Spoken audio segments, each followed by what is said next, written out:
ਕੀ ਲੱਗਦਾ ਹੈ ਕਮੇਟੀ ਬਣਾ ਕੇ ਜਿਹੜਾ ਹੱਲ ਕੱਢਣ ਦੀ ਸੁਪਰੀਮ ਕੋਰਟ ਨੇ ਕੋਸ਼ਿਸ਼ ਕੀਤੀ ਹੈ, ਤੁਹਾਨੂੰ ਲੱਗਦਾ ਹੈ ਇਹ ਐਕਚੁਅਲ ਦੇ ਵਿੱਚ ਹੱਲ ਹੈ?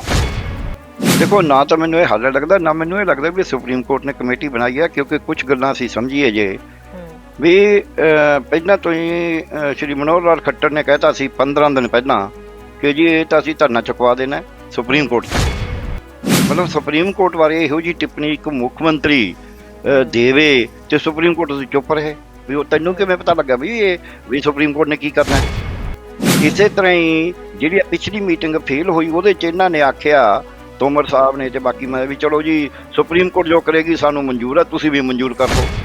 वो कहने से सुप्रीम कोर्ट गए ही नहीं। सारी बीजेपी कहती रही है सुप्रीम कोर्ट च चला गया जी हुण जो फैसला होएगा सानू मंजूर है। ये तो शंके पैंदे ने कि सुप्रीम कोर्ट की करे क्योंकि एक धिर जद कहे सानू मंजूर है मंजूर है मंजूर है ਜਿਹੜੀ ਧਿਰ ਬਿਲਕੁਲ ਹੀ ਅੜੀ ਹੋਈ ਹੈ ਤਾਂ ਇਹਦਾ ਮਤਲਬ ਕਿਤੇ ਨਾ ਕਿਤੇ ਕੋਈ ਇੱਕ ਤਾਂ ਜਿਹੜੀ ਵਿਸ਼ਵਾਸ ਪਹਿਲਾਂ ਹੀ ਘਟਿਆ ਹੋਇਆ ਤੇ ਹੋਰ ਕੇਂਦਰ ਵੱਲੋਂ ਕੋਸ਼ਿਸ਼ ਕੀਤੀ ਜਾ ਰਹੀ ਹੈ ਪੂਰੀ ਕਿ ਇਹ ਮਾਮਲਾ ਸੁਪਰੀਮ ਕੋਰਟ ਦੇ ਵਿੱਚ ਚੱਲ ਜੇ, ਉਹਨਾਂ ਦੇ ਗਲੇ ਦੇ ਵਿੱਚ ਜਿਹੜਾ ਸੱਪ ਪੈ ਗਿਆ ਉਹਨੂੰ ਲਾਹ ਕੇ ਸੁਪਰੀਮ ਕੋਰਟ ਵੱਲ ਸੁੱਟ ਦਿੱਤਾ ਜਾਵੇ ਔਰ ਉਹ ਕੋਸ਼ਿਸ਼ ਦੇ ਵਿੱਚ ਇੱਕ ਤਰ੍ਹਾਂ ਨਾਲ ਕਾਮਯਾਬ ਹੋ ਗਏ ਨੇ ਔਰ ਉਹਦੇ ਵਿੱਚ ਜਿਹੜੀ ਇੱਕ ਮੈਂ ਕਹਿੰਦਾ ਕਿ ਚੰਗੀ ਗੱਲ ਨਹੀਂ ਹੋਈ ਕਿ ਜਿਹਨੇ ਲਾਅ ਬਣਾਏ ਸੀ ਉਹ ਤੋਂ ਹੀ ਲਾਅ ਵਾਪਸ ਕਰਾਉਣ ਦੀ ਮੰਗ ਕੀਤੀ ਜਾ ਰਹੀ ਸੀ। ਸੁਪਰੀਮ ਕੋਰਟ ਨੇ ਪਹਿਲਾਂ ਗੱਲ ਕੀਤੀ ਸੀ ਕਿ ਤੁਸੀਂ ਹੋਲਡ ਕਰ ਸਕਦੇ ਹੋ, ਜੇ ਹੋਲਡ ਨਹੀਂ ਕਰੋਗੇ ਤੇ ਫਿਰ ਅਸੀਂ ਕਰਾਂਗੇ। ਉਹੀ ਹੋਇਆ ਕਿ ਹੋਲਡ ਜਿਹੜਾ ਕਰ ਦਿੱਤਾ ਗਿਆ, ਸਟੇ ਕਰ ਦਿੱਤਾ ਗਿਆ। ਦ ਮਾਰਨਿੰਗ ਸ਼ੋਅ ਦੇ ਵਿੱਚ ਸਵਾਗਤ ਹੈ ਜੀ ਸਾਰੇ ਦਰਸ਼ਕਾਂ ਦਾ। ਗੁੱਡ ਮਾਰਨਿੰਗ ਉਹਨਾਂ ਨੂੰ ਜਿਨ੍ਹਾਂ ਦੀ ਸੋਹਣੀ ਜੀ ਸਵੇਰ ਸਾਡੇ ਨਾਲ ਚੜ੍ਹੀ ਹੈ ਤੇ ਬਾਕੀ ਸਾਰੇ ਦਰਸ਼ਕਾਂ ਨੂੰ ਪਿਆਰ ਭਰੀ ਸਤਿ ਸ਼੍ਰੀ ਅਕਾਲ। ਉਮੀਦ ਕਰਦੇ ਹਾਂ ਤੁਸੀਂ ਸਾਰੇ ਬਿਲਕੁਲ ਠੀਕ ਹੋਵੋਗੇ, ਸਾਰਿਆਂ ਦੀ ਸਿਹਤ ਜਿਹੜੀ ਹੈ ਉਹ ਬਿਲਕੁਲ ਠੀਕ ਹੋਏਗੀ।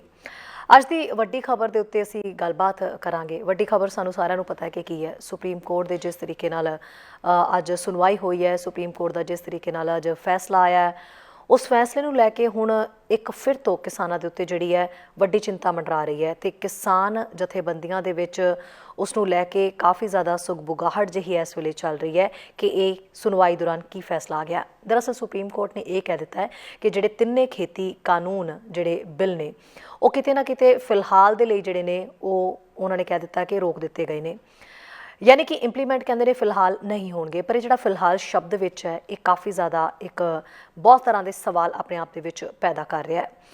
ਅੱਜ ਜਦੋਂ ਸੁਣਵਾਈ ਹੋਈ ਤਾਂ ਕਿਸਾਨ ਜਥੇਬੰਦੀਆਂ ਦੇ ਵੱਲੋਂ ਤਾਂ ਕੋਈ ਵੀ ਮੈਂਬਰ ਨਹੀਂ ਪਹੁੰਚਿਆ। ਸੁਣਵਾਈ ਦੌਰਾਨ ਕੋਈ ਵਕੀਲ ਨਹੀਂ ਪਹੁੰਚਿਆ, ਕਮੇਟੀ ਦਾ ਕੋਈ ਮੈਂਬਰ ਨਹੀਂ ਪਹੁੰਚਿਆ। ਪਰ ਜਦਕਿ ਸੁਪਰੀਮ ਕੋਰਟ ਦੇ ਵੱਲੋਂ ਜਿਹੜੀ ਕਮੇਟੀ ਬਣਾਈ ਗਈ ਸੀ ਉਸ ਦੇ ਵੱਲੋਂ ਜਿਹੜੇ ਮੈਂਬਰ ਮੌਜੂਦ ਜ਼ਰੂਰ ਸੀ। ਸੁਪਰੀਮ ਕੋਰਟ ਨੇ ਹੁਣ ਕਹਿ ਦਿੱਤਾ ਹੈ ਕਿ ਜਿਹੜੀ 4 ਮੈਂਬਰੀ ਕਮੇਟੀ ਬਣਾਈ ਗਈ ਹੈ ਉਹ ਜਿਹੜੀ 4 ਕਮੇਟੀ ਮੈਂਬਰੀ ਹੈ ਸਾਰੀ ਘੋਖ ਕਰੇਗੀ ਤੇ ਉਹੀ ਹੁਣ ਇਸ ਦੀ ਰਿਪੋਰਟ ਜਿਹੜੀ ਸਾਰੀ ਹੈ ਸੁਪਰੀਮ ਕੋਰਟ ਨੂੰ ਦੇਗੀ। ਇਸ ਤੋਂ ਇਲਾਵਾ ਸੁਪਰੀਮ ਕੋਰਟ ਇਸ ਗੱਲ ਤੇ ਨਿਰਾਸ਼ ਵੀ ਹੋਈ ਕਿ ਕਿਸਾਨ ਜਥੇਬੰਦੀਆਂ ਦੇ ਵੱਲੋਂ ਕੋਈ ਸੁਣਵਾਈ ਦੌਰਾਨ ਕਿਉਂ ਨਹੀਂ ਪਹੁੰਚਿਆ। ਕਿਸਾਨ ਜਥੇਬੰਦੀਆਂ ਨੇ ਤਾਂ ਪਹਿਲਾਂ ਹੀ ਕਹਿ ਦਿੱਤਾ ਸੀ ਕਿ ਅਸੀਂ ਇਸ ਕਮੇਟੀ ਨੂੰ ਨਹੀਂ ਮੰਨਾਂਗੇ, ਪਰ ਹੁਣ ਜੋ ਕਮੇਟੀ ਬਣਾ ਦਿੱਤੀ ਗਈ ਹੈ ਉਸ ਦੇ ਉੱਤੇ ਕਈ ਤਰ੍ਹਾਂ ਦੇ ਸਵਾਲ ਖੜੇ ਹੋ ਰਹੇ ਨੇ, ਖਾਸ ਤੌਰ ਤੇ ਜਦੋਂ ਭੁਪਿੰਦਰ ਸਿੰਘ ਮਾਨ ਦਾ ਵਿੱਚ ਨਾਮ ਸ਼ਾਮਿਲ ਹੋ ਗਿਆ। ਹੁਣ ਇਸ ਫੈਸਲੇ ਦੇ ਉੱਤੇ ਸੁਪਰੀਮ ਕੋਰਟ ਨੇ ਜਿਹੜੀ ਸੁਣਵਾਈ ਦੇ ਦੌਰਾਨ ਜਿਹੜੀ 4 ਕਮੇਟੀ ਮੈਂਬਰੀ ਬਣਾ ਦਿੱਤੀ ਹੈ ਉਹ 4 ਕਮੇਟੀ ਮੈਂਬਰੀ ਕੀ ਕੰਮ ਕਰੇਗੀ ਔਰ ਕੀ ਉਹ ਸਹੀ ਕੰਮ ਕਰੇਗੀ ਜਾਂ ਉਹ ਕਿਸਾਨਾਂ ਦੇ ਲਈ ਚਿੰਤਾ ਕਿਵੇਂ ਖੜੀ ਕਰ ਸਕਦੀ ਹੈ। 26 ਤਰੀਕ ਨੂੰ ਜਿਹੜੀ ਪਰੇਡ ਕੱਢੀ ਜਾਣੀ ਸੀ, ਕਿਸਾਨਾਂ ਦੇ ਵੱਲੋਂ ਜਿਹੜਾ ਮਾਰਚ ਕੱਢਿਆ ਜਾਣਾ ਸੀ, ਉਸ ਨੂੰ ਲੈ ਕੇ ਵੀ ਕਿਤੇ ਨਾ ਕਿਤੇ ਸੁਪਰੀਮ ਕੋਰਟ ਨੇ ਆਪਣੇ ਸਵਾਲ ਖੜੇ ਕੀਤੇ ਨੇ, ਜਿਸ ਦੇ ਉੱਤੇ ਸੁਣਵਾਈ ਜਿਹੜੀ ਸੋਮਵਾਰ ਨੂੰ ਹੋਏਗੀ। ਸਾਡੇ ਨਾਲ ਸਾਡੇ ਪੈਨਲਿਸਟ ਇਸ ਵੇਲੇ ਮੌਜੂਦ ਨੇ। ਇਸ ਪੂਰੇ ਮਾਮਲੇ ਦੇ ਉੱਤੇ ਗੱਲਬਾਤ ਉਹਨਾਂ ਦੇ ਨਾਲ ਕਰਾਂਗੇ। ਸਾਡੇ ਨਾਲ ਇਸ ਵੇਲੇ ਪਿਆਰੇ ਲਾਲ ਗਰਗ ਜੀ ਜੁੜੇ ਹੋਏ ਨੇ, ਪ੍ਰੋਫੈਸਰ ਮਨਜੀਤ ਸਿੰਘ ਜੁੜੇ ਹੋਏ ਨੇ ਤੇ ਅੰਮ੍ਰਿਤਸਰ ਤੋਂ ਰਾਜੇਸ਼ ਗਿੱਲ ਜੀ ਜੁੜੇ ਹੋਏ ਨੇ। ਬਹੁਤ ਬਹੁਤ ਸਵਾਗਤ ਹੈ ਤਿੰਨੋਂ ਪੈਨਲਿਸਟ ਦਾ। ਸ਼ੁਕਰੀਆ ਜੀ ਬਹੁਤ ਜੀ। ਰਾਜੇਸ਼ ਜੀ ਸਭ ਤੋਂ ਪਹਿਲਾਂ ਤਾਂ ਬਿਲਕੁਲ ਰਾਜੇਸ਼ ਜੀ ਸਭ ਤੋਂ ਪਹਿਲਾਂ ਤਾਂ ਆਪਾਂ ਖਬਰ ਲੈ ਲੈਂਦੇ ਹਾਂ ਕਿ ਪੂਰੀ ਜਿਹੜੀ ਅੱਜ ਦੇ ਦਿਨ ਦੀ ਜਿਹੜੀ ਸੁਣਵਾਈ ਸੁਪਰੀਮ ਕੋਰਟ ਦੇ ਵਿੱਚ ਜਦੋਂ ਹੋਈ ਤਾਂ ਕੀ ਕਿਹੜੇ ਤੱਥ ਔਰ ਕਿਹੜੀਆਂ ਗੱਲਾਂ ਸੁਪਰੀਮ ਕੋਰਟ ਦੇ ਵਿੱਚ ਉੱਠੀਆਂ, ਉਸ ਬਾਰੇ ਜਾਣਕਾਰੀ ਦਿਓ। ਦੇਖੋ ਅਸੀਂ ਪਿਛਲਾ ਜਿਹੜਾ ਸਾਡਾ ਐਪੀਸੋਡ ਸੀ ਉਹਦੇ ਵਿੱਚ ਜਦੋਂ ਗੱਲ ਕਰ ਰਹੇ ਸੀ ਉਦੋਂ ਵਾਰ-ਵਾਰ ਮੈਂ ਇਹੀ ਗੱਲ ਕਹਿ ਰਿਹਾ ਸੀ ਕਿ ਕੇਂਦਰ ਵੱਲੋਂ ਕੋਸ਼ਿਸ਼ ਕੀਤੀ ਜਾ ਰਹੀ ਹੈ ਪੂਰੀ ਕਿ ਇਹ ਮਾਮਲਾ ਸੁਪਰੀਮ ਕੋਰਟ ਦੇ ਵਿੱਚ ਚੱਲ ਜੇ, ਉਹਨਾਂ ਦੇ ਗਲੇ ਦੇ ਵਿੱਚ ਜਿਹੜਾ ਸੱਪ ਪੈ ਗਿਆ ਉਹਨੂੰ ਲਾਹ ਕੇ ਸੁਪਰੀਮ ਕੋਰਟ ਵੱਲ ਸੁੱਟ ਦਿੱਤਾ ਜਾਏ। ਇਹ ਕੋਸ਼ਿਸ਼ ਕੀਤੀ ਜਾ ਰਹੀ ਸੀ ਔਰ ਉਹ ਕੋਸ਼ਿਸ਼ ਦੇ ਵਿੱਚ ਇੱਕ ਤਰ੍ਹਾਂ ਨਾਲ ਕਾਮਯਾਬ ਹੋ ਗਏ ਨੇ ਔਰ ਉਹਦੇ ਵਿੱਚ ਜਿਹੜੀ ਇੱਕ ਮੈਂ ਕਹਿੰਦਾ ਕਿ ਚੰਗੀ ਗੱਲ ਨਹੀਂ ਹੋਈ ਕਿ ਜਿਹਨੇ ਲਾਅ ਬਣਾਏ ਸੀ ਉਹ ਤੋਂ ਹੀ ਲਾਅ ਵਾਪਸ ਕਰਾਉਣ ਦੀ ਮੰਗ ਕੀਤੀ ਜਾ ਰਹੀ ਸੀ। ਹੁਣ ਇਹ ਜਿਹੜੀ ਸੁਪਰੀਮ ਕੋਰਟ ਵਾਲੇ ਪਾਸੇ ਗੱਲ ਤੁਰ ਪਈ, ਹਾਲਾਂਕਿ ਨਾ ਤਾਂ ਧਿਰ ਬਣੀ ਹੈ ਕਿਸਾਨਾਂ ਦੀ ਪਰ ਉਸਦੇ ਬਾਵਜੂਦ ਜਿਹੜੇ ਜ਼ਬਰਦਸਤੀ ਕੋਸ਼ਿਸ਼ ਕੀਤੀ ਜਾ ਰਹੀ ਹੈ ਔਰ ਕਮੇਟੀ ਵੀ ਅਜਿਹੀ ਫਾਰਮ ਕਰ ਦਿੱਤੀ ਗਈ ਜਿਹੜੀ ਕਮੇਟੀ ਦਾ ਇੱਕ ਟਰੈਕ ਰਿਕਾਰਡ ਇਹ ਹੈ ਕਿ ਉਹਨਾਂ ਨੇ ਹੁਣ ਤੱਕ ਜਿੰਨੇ ਵੀ ਆਰਟੀਕਲਸ ਲਿਖੇ ਨੇ, ਜਿੰਨੀਆਂ ਵੀ ਉਹਨਾਂ ਦੇ ਜਿਹੜੇ ਉਹਨਾਂ ਦੇ ਜੋ ਕੁਝ ਵੀ ਉਹਨਾਂ ਨੇ ਕੋਕ ਕਰਕੇ ਜੋ ਕੁਝ ਵੀ ਲਿਖਿਆ ਹੈ, ਉਹ ਸਾਰਾ ਕੁਝ ਜਿਹੜੇ ਖੇਤੀ ਬਿੱਲ ਨੇ, ਮੈਂ ਤੇ ਇਹਨਾਂ ਨੂੰ ਖੇਤੀ ਬਿੱਲ ਵੀ ਨਹੀਂ ਕਹਾਂਗਾ, ਇਹ ਟ੍ਰੇਡ ਨੂੰ ਧਿਆਨ ਦੇ ਵਿੱਚ ਰੱਖ ਕੇ ਬਣਾਏ ਗਏ ਨੇ ਜਿਹੜੇ ਬਿੱਲ ਬਣਾਏ ਗਏ ਨੇ, ਤੇ ਇਹਨਾਂ ਬਿੱਲਾਂ ਦੇ ਹੱਕ ਦੇ ਵਿੱਚ ਉਹਨਾਂ ਨੇ ਕੀਤੇ ਨੇ। ਔਰ ਇੱਥੋਂ ਤੱਕ ਕਿਹਾ ਹੋਇਆ ਹੈ ਕਿ ਇਹ ਬਿੱਲ ਜਿਹੜੇ ਬਣਾ ਦਿੱਤੇ ਗਏ ਨੇ, ਇਹ ਬਿੱਲ ਇੱਕ ਵੱਖਰਾ ਹੀ ਕੰਮ ਕਰ ਦਿੱਤਾ ਹੈ ਸਰਕਾਰ ਨੇ, ਵੱਖਰਾ ਜ਼ਰੂਰ ਕੀਤਾ ਹੈ, ਪਰ ਇਹਨਾਂ ਦਾ ਕਹਿਣ ਦਾ ਭਾਵ ਇਹੀ ਹੈ ਕਿ ਇਹ ਜਿਹੜਾ ਬਿੱਲ ਹੈ ਕਦੀ ਕੋਈ ਸੋਚ ਵੀ ਨਹੀਂ ਸਕਦਾ ਸੀ, ਜਿਹੜੇ ਬਿੱਲ ਇਹਨਾਂ ਨੇ ਬਣਾ ਦਿੱਤੇ ਬਹੁਤ ਵੱਡਾ ਕਿਸਾਨਾਂ ਵਾਸਤੇ ਵੱਡਾ ਕੰਮ ਕਰ ਦਿੱਤਾ। ਇਹ ਜਿਹੜੇ ਮਾਹਿਰ ਜਿਨ੍ਹਾਂ ਦੀ ਕਮੇਟੀ ਬਣਾਈ ਗਈ ਹੈ, ਇਹ ਉਹਨਾਂ ਦਾ ਕਹਿਣਾ ਹੈ, ਤੇ ਜ਼ਾਹਿਰ ਤੌਰ ਤੇ ਇਹਦਾ ਆਊਟਕਮ ਕੀ ਹੋਏਗਾ ਉਸ ਦੇ ਬਾਰੇ ਕੀ ਕਿਹਾ ਜਾ ਸਕਦਾ ਹੈ, ਕਿਉਂਕਿ ਇਹ ਆਊਟਕਮ ਜੋ ਵੀ ਹੋਏਗਾ, ਇਹ ਕਮੇਟੀ, ਹੁਣ ਸਭ ਤੋਂ ਵੱਡੀ ਗੱਲ ਹੈ, ਮੈਨੂੰ ਤਾਂ ਲੱਗਦਾ ਹੈ ਕਮੇਟੀ ਜਿਹੜੀ ਹੈ ਇਹ ਕਿਸਾਨਾਂ ਦੇ ਵਿੱਚ ਪਹੁੰਚ ਹੀ ਨਹੀਂ ਕਰ ਸਕੇਗੀ ਜਿਸ ਢੰਗ ਦੀ ਕਮੇਟੀ ਬਣਾਈ ਗਈ ਹੈ। ਹੁਣ ਜਿਹੜੀਆਂ ਗੱਲਾਂ ਸੁਪਰੀਮ ਕੋਰਟ ਦੇ ਵਿੱਚ ਉੱਠੀਆਂ, ਤੁਸੀਂ ਕਹਿ ਰਹੇ ਹੋ, ਸਾਰਿਆਂ ਨੂੰ ਪਤਾ ਲੱਗ ਗਿਆ ਹੈ, ਕਿਉਂਕਿ ਪਹਿਲਾਂ ਵੀ ਜਿਹੜਾ ਸੁਪਰੀਮ ਕੋਰਟ ਦੇ ਵਿੱਚ ਜਦੋਂ ਮਾਮਲਾ ਪਹੁੰਚਿਆ ਸੀਗਾ, ਹਾਲਾਂਕਿ ਮਾਮਲਾ ਤਾਂ ਇਹ ਸੀ ਕਿ ਕਿਸਾਨਾਂ ਨੂੰ ਇੱਥੋਂ ਉਠਾਇਆ ਜਾਏ, ਪਰ ਉਦੋਂ ਵੀ ਜਿਹੜੀ ਕੇਂਦਰ ਸਰਕਾਰ ਨੂੰ ਬਿਲਕੁਲ ਇਸ ਗੱਲ ਤੇ ਲਤਾੜ ਪਈ ਸੀ ਬੜੀ ਬੁਰੀ ਤਰ੍ਹਾਂ ਨਾਲ ਕਿ ਤੁਸੀਂ ਇਸ ਮਾਮਲੇ ਨੂੰ ਕਿੱਦਾਂ ਟੈਕਲ ਕਰ ਰਹੇ ਹੋ। ਪਹਿਲੀ ਗੱਲ ਤੇ ਉਹਨਾਂ ਨੇ ਇਹ ਮੰਨ ਲਿਆ ਕਿ ਇੱਕ ਕਨਸਟੀਟਿਊਸ਼ਨਲ ਰਾਈਟ ਹੈ ਕਿਸਾਨਾਂ ਦਾ ਕਿ ਜਿਹੜਾ ਧਰਨੇ ਤੇ ਬੈਠੇ ਨੇ ਉਹਨਾਂ ਨੂੰ ਧਰਨੇ ਤੋਂ ਨਹੀਂ ਚੁੱਕਿਆ ਜਾ ਸਕਦਾ, ਉਹਨਾਂ ਨੂੰ ਹੱਕ ਹੈ ਪੂਰਾ ਪ੍ਰੋਟੈਸਟ ਕਰਨ ਦਾ। ਦੂਸਰਾ ਇਹ ਸੀਗਾ ਕਿ ਜਿਹੜਾ ਉਹਨਾਂ ਨੇ ਸੁਪਰੀਮ ਕੋਰਟ ਨੇ ਪਹਿਲਾਂ ਗੱਲ ਕੀਤੀ ਸੀ ਕਿ ਤੁਸੀਂ ਹੋਲਡ ਕਰ ਸਕਦੇ ਹੋ, ਜੇ ਹੋਲਡ ਨਹੀਂ ਕਰੋਗੇ ਤੇ ਫਿਰ ਅਸੀਂ ਕਰਾਂਗੇ। ਉਹੀ ਹੋਇਆ ਕਿ ਹੋਲਡ ਜਿਹੜਾ ਕਰ ਦਿੱਤਾ ਗਿਆ, ਸਟੇ ਕਰ ਦਿੱਤਾ ਗਿਆ। ਗੱਲ ਦੇ ਵਿੱਚ ਜਿਹੜੀ ਫਜ਼ੀਹਤ ਹੋਈ, ਜਿਹੜੇ ਕੇਂਦਰ ਸਰਕਾਰ ਵੱਲੋਂ ਜਿਹੜੇ ਲਾਇਰ ਸਨ, ਅਟਾਰਨੀ ਜਨਰਲ ਸਨ, ਉਹਨਾਂ ਦੀ ਗੱਲ ਦੇ ਵਿੱਚ ਫਜ਼ੀਹਤ ਹੋਈ ਔਰ ਨਹੀਂ ਬੋਲਣ ਦਿੱਤਾ ਗਿਆ ਉਹਨਾਂ ਨੂੰ ਕਿਸੇ ਵੀ ਗੱਲ ਦੇ ਉੱਤੇ। ਪਰ ਹੁਣ ਇਹ ਤਮਾਮ ਜਿਹੜੀਆਂ ਗੱਲਾਂ ਨਿਕਲ ਕੇ ਆ ਰਹੀਆਂ ਨੇ ਉਹ ਉਸੇ ਪਾਸੇ ਵਾਲੀ ਜਾ ਰਹੀਆਂ ਸਨ ਜਿਸ ਪਾਸੇ ਦਾ ਖਦਸ਼ਾ ਸੀਗਾ ਕਿ ਇਹ ਚੀਜ਼ਾਂ ਜਿਹੜੀਆਂ ਹੋਣਗੀਆਂ। ਔਰ ਕਿਤੇ ਨਾ ਕਿਤੇ ਜੇ ਕਮੇਟੀ ਬਣ ਜਾਂਦੀ ਹੈ, ਕਮੇਟੀ ਬਣ ਗਈ ਹੈ ਬਲਕਿ, ਕਮੇਟੀ ਬਣਾ ਕੇ ਜਿਸ ਢੰਗ ਨਾਲ ਕੋਸ਼ਿਸ਼ ਕੀਤੀ ਜਾ ਰਹੀ ਹੈ ਗੱਲਬਾਤ ਨੂੰ ਕਰਨ ਦੀ, ਇਸ ਨੂੰ ਹੋਲਡ ਕਰ ਦਿੱਤਾ ਗਿਆ ਹੈ।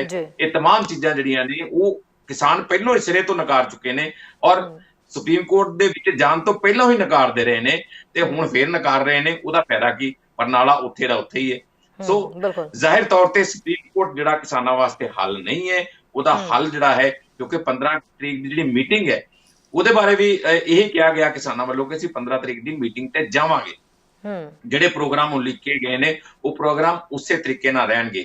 ਜਿਹੜਾ ਸੁਪਰੀਮ ਕੋਰਟ ਜਿਹੜਾ 26 ਜਨਵਰੀ ਨੂੰ ਜਾਣ ਦਾ ਉਹਨਾਂ ਦਾ ਪ੍ਰੋਗਰਾਮ ਹੈ ਗਣਤੰਤਰ ਦਿਵਸ ਦਾ, ਉਹ ਵੀ ਉਸੇ ਤਰੀਕੇ ਨਾਲ ਰਹੇਗਾ। ਉਹ तमाम ਪ੍ਰੋਗਰਾਮ ਉਸੇ ਤਰੀਕੇ ਨਾਲ ਜਾਰੀ ਰਹਿਣਗੇ। ਹੁਣ ਦੇਖਣਾ ਇਹ ਹੋਏਗਾ ਕਿ ਕਮੇਟੀ ਜਿਹੜੀ ਫਾਰਮ ਕੀਤੀ ਗਈ ਹੈ ਉਹ ਕਮੇਟੀ ਕੀ ਕਿਸਾਨ ਉਹਨਾਂ ਨੂੰ ਮਿਲਣਗੇ। ਹਾਲਾਂਕਿ ਕਿਸਾਨ ਬਿਲਕੁਲ ਨਾ ਕਰ ਚੁੱਕੇ ਨੇ ਇਸ ਗੱਲ ਤੋਂ, ਪਰ ਕੀ ਉਹ ਸਿੰਘੂ ਬਾਰਡਰ ਤੇ ਜਾਂ ਹੋਰਨਾਂ ਥਾਵਾਂ ਤੇ ਕਿਸਾਨਾਂ ਨੂੰ ਮਿਲਣ ਜਾਣਗੇ ਤੇ ਕਿਸਾਨ ਉਹਨਾਂ ਨੂੰ ਵੈਲਕਮ ਕਰਨਗੇ, ਜਾਂ ਉਹਨਾਂ ਨੂੰ ਕਿਤੇ ਮੁੰਡੇ ਲੱਗਦਾ ਕਿਤੇ ਹੋ ਸਕਦਾ ਵੜਨ ਵੀ ਨਾ ਦੇਣ ਉਹਨਾਂ ਨੂੰ, ਜਿਸ ਢੰਗ ਦੇ ਉਹਨਾਂ ਦੇ ਆਰਟੀਕਲਸ ਛਾਇਆ ਹੋ ਚੁੱਕੇ ਨੇ।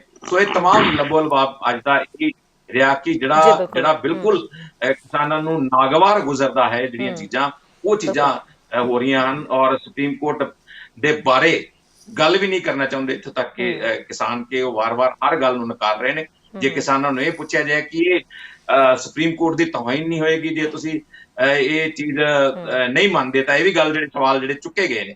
ਪਰ ਕਿਸਾਨਾਂ ਦਾ ਇਹੀ ਸਾਫ਼ ਕਹਿਣਾ ਸੀਗਾ ਕਿ ਜਦ ਅਸੀਂ ਕੋਈ ਪ੍ਰੇ ਨਹੀਂ ਕੀਤੀ, ਜਦ ਅਸੀਂ ਕੋਈ ਧਿਰ ਬਣਨ ਦੀ ਕੋਸ਼ਿਸ਼ ਨਹੀਂ ਕੀਤੀ, ਤੇ ਫਿਰ ਇਹ ਜੋ ਕੋਈ ਵੀ ਕੋਈ ਸੋਚਦਾ ਹੈ ਸੋਚਦਾ ਰਹੇ, ਪਰ ਇੱਕ ਚਾਲ ਦੇ ਵਿੱਚ ਫਸਾਉਣ ਦੀ ਗੱਲ ਕੀਤੀ ਜਾ ਰਹੀ ਹੈ ਜਿਸ ਦੇ ਵਿੱਚ ਕਿਸਾਨ ਨਹੀਂ ਫਸਣਗੇ। ਔਰ ਇੱਕ ਦਬਾਅ ਜਿਹੜਾ ਉਹ ਸ਼ਿਫਟ ਕਰਨ ਦੀ ਕੋਸ਼ਿਸ਼ ਕੀਤੀ ਜਾ ਰਹੀ ਹੈ ਕਿ ਜਿਹੜਾ ਦਬਾਅ ਇਸ ਵੇਲੇ ਕੇਂਦਰ ਸਰਕਾਰ ਤੇ ਬਣਿਆ ਹੋਇਆ ਹੈ ਉਸ ਨੂੰ ਦੂਜੇ ਪਾਸੇ ਸ਼ਿਫਟ ਕਰਨ ਦੀ ਕੋਸ਼ਿਸ਼ ਕੀਤੀ ਜਾ ਰਹੀ ਹੈ। ਕਿਸਾਨਾਂ ਦਾ ਸਾਫ਼ ਕਹਿਣਾ। ਬਿਲਕੁਲ।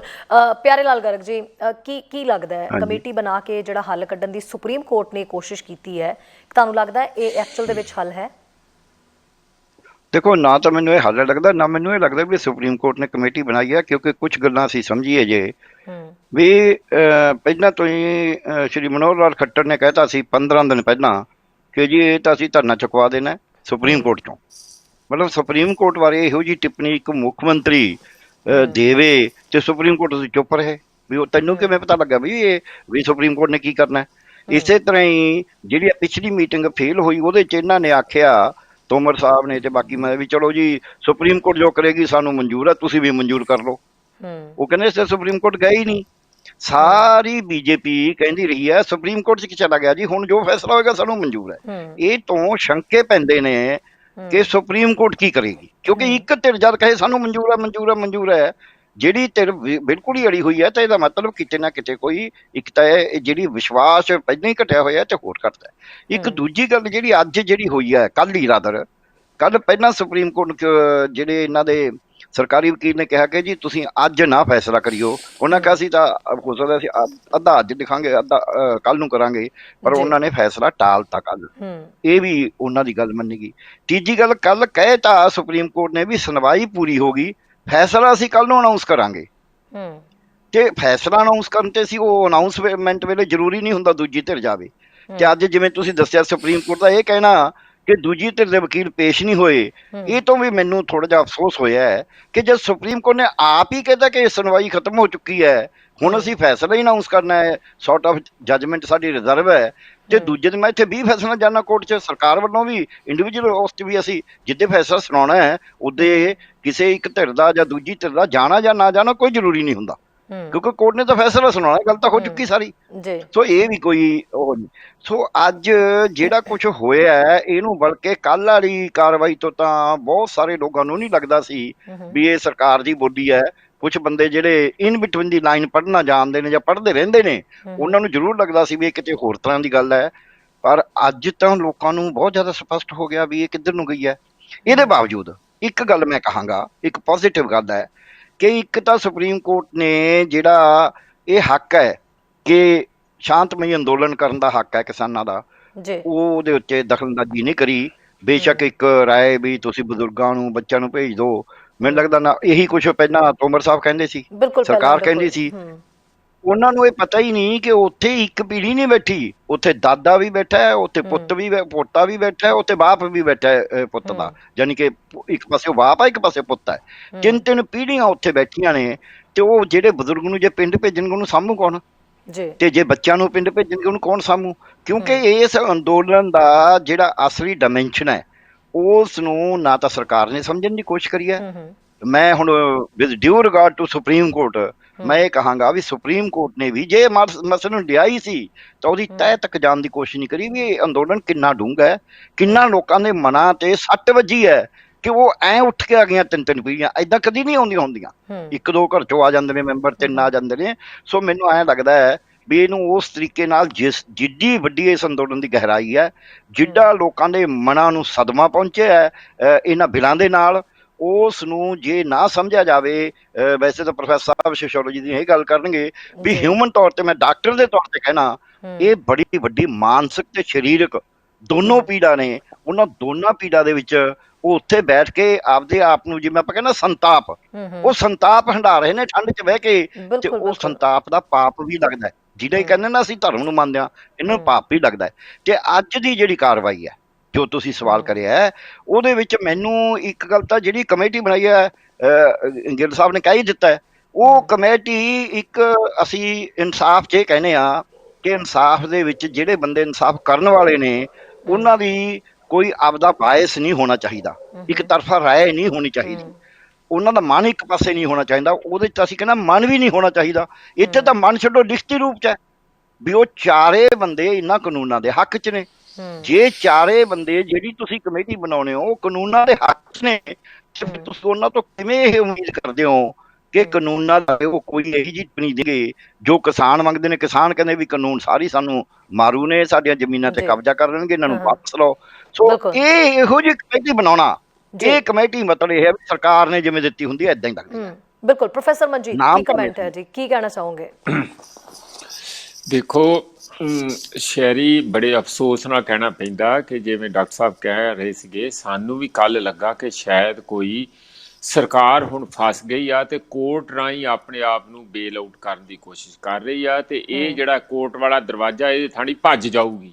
ਕਈਆਂ ਬੰਦਿਆਂ ਨੂੰ ਲੱਗਦਾ ਸੀਗਾ, ਸਾਨੂੰ ਵੀ ਥੋੜਾ ਜਿਹਾ ਤੇ ਇਸ ਕਿਸਮ ਦੀ ਉਮੀਦ ਜੀ ਲੱਗਦੀ ਸੀ ਕਿ ਹੋ ਸਕਦਾ ਜੇ ਕੱਲਾ ਉਹ ਉਸ ਨੂੰ ਟੈਂਪਰੇਰੀ ਸਸਪੈਂਡ ਜਾਂ ਹੋਲਡ ਤੇ ਹੀ ਨਾ ਕਰਨ, ਟਿਲ ਫਰਦਰ ਆਰਡਰ ਵਾਲੀ ਨਾ ਗੱਲ ਕਰਨ, ਰਾਦਰ ਉਹਨਾਂ ਨੂੰ ਹੋ ਸਕਦਾ ਕਿ ਕੋਈ ਇਹੋ ਜਿਹਾ ਸਖਤ ਹੋਵੇ ਕਿ ਕਿਸਾਨਾਂ ਨੂੰ ਇਸ ਗੱਲ ਦੀ ਉਮੀਦ ਲੱਗ ਜਾਏ ਕਿ ਹੁਣ ਕੋਈ ਫੈਸਲਾ ਨੇੜੇ ਤੇੜੇ ਹੋ ਜਾਊਗਾ। ਇਹ ਗੱਲ ਬਿਲਕੁਲ ਨਹੀਂ ਹੋਈ। ਅੱਜ ਤੇ ਬਹੁਤ ਹੀ ਅਫਸੋਸ ਵਾਲੀ ਗੱਲ ਇਹ ਹੋਈ ਹੈ ਕਿ ਲੋਕਾਂ ਦਾ ਜਾਂ ਕਿਸਾਨਾਂ ਦਾ ਜਾਂ ਜਿਹੜੇ ਵੀ ਉੱਥੇ ਧਰਨੇ ਤੇ ਪ੍ਰਦਰਸ਼ਨਕਾਰੀ ਬੈਠੇ ਸਾਡੇ ਵੀਰ ਭੈਣਾਂ ਬੱਚੇ, ਜੀ ਉਹਨਾਂ ਦਾ ਸਰਕਾਰ ਤੇ ਤਾਂ ਭਰੋਸਾ ਸ਼ਹਿਰੀ ਪਹਿਲਾਂ ਹੀ ਉੱਠ ਚੁੱਕਾ। ਕੋਈ ਭਰੋਸਾ ਨਹੀਂ ਹੈ ਉਹਨਾਂ ਨੂੰ। ਇਹ ਲੱਗਦਾ ਕਿ ਡਾਕੂ ਸਰਕਾਰ ਆ, ਸਾਨੂੰ ਘਰਾਂ ਤੋਂ ਬੇਕਾਰ ਕਰਨੀ ਚਾਹੁੰਦੀ ਹੈ, ਸਾਡੇ ਪਿੰਡਾਂ ਨੂੰ ਉਜਾੜਨਾ ਚਾਹੁੰਦੀ ਹੈ, ਔਰ ਕਾਰਪੋਰੇਟਾਂ ਦੀ ਸੇਵਾਦਾਰ ਇਹ ਉਹਨਾਂ ਦੇ ਸੇਵਾ ਦੇ ਵਿੱਚ ਪੂਰੀ ਖਿਦਮਤ ਦੇ ਵਿੱਚ ਬੈਠੀ ਹੋਈ ਸਰਕਾਰ ਹੈ। ਇਹ ਤਾਂ ਪਹਿਲਾਂ ਹੀ ਇੱਕ ਇਮੇਜ ਬਣ ਚੁੱਕਾ ਆ। ਲੋਕਾਂ ਨੂੰ ਮਾੜੀ ਮੋਟੀ ਉਮੀਦ ਫਿਰ ਕੋਰਟਾਂ ਤੋਂ ਹੁੰਦੀ ਆ, ਪੂਰੀ ਨਹੀਂ, ਮਾੜੀ ਮੋਟੀ ਲੱਗਦਾ ਹੁੰਦਾ ਕਿ ਇਹ ਥੋੜੇ ਜਿਹਾ ਨਿਊਟਰਲ ਆ, ਥੋੜਾ ਜਿਹਾ ਮਤਲਬ ਅਲੱਗ ਤਰੀਕੇ ਨਾਲ ਗੱਲ ਕਰਨਗੇ। ਉਹਨਾਂ ਨੇ ਤੇ ਉਹਨਾਂ ਨੂੰ ਵੀ ਮਾਤ ਪਾਤੀ। ਕੀਤਾ ਕੀ ਹੈ, ਇਹਦੀ ਕੀ ਲੋੜ ਹੈ? ਇਹੀ ਕਮੇਟੀਆਂ ਸਰਕਾਰ ਬਣਾਉਂਦੀ ਫਿਰਦੀ ਆ। ਉਹ ਲਗਾਤਾਰ ਕਹੀ ਜਾਂਦੇ ਆ ਛੋਟੀ ਕਮੇਟੀ ਬਣਾ ਲਓ, ਛੋਟੀ ਕਮੇਟੀ ਬਣਾ ਲਓ। ਇਹ ਕਹਿੰਦੇ ਕਿ ਛੋਟੀ ਨਹੀਂ ਬਣਾਉਣੀ।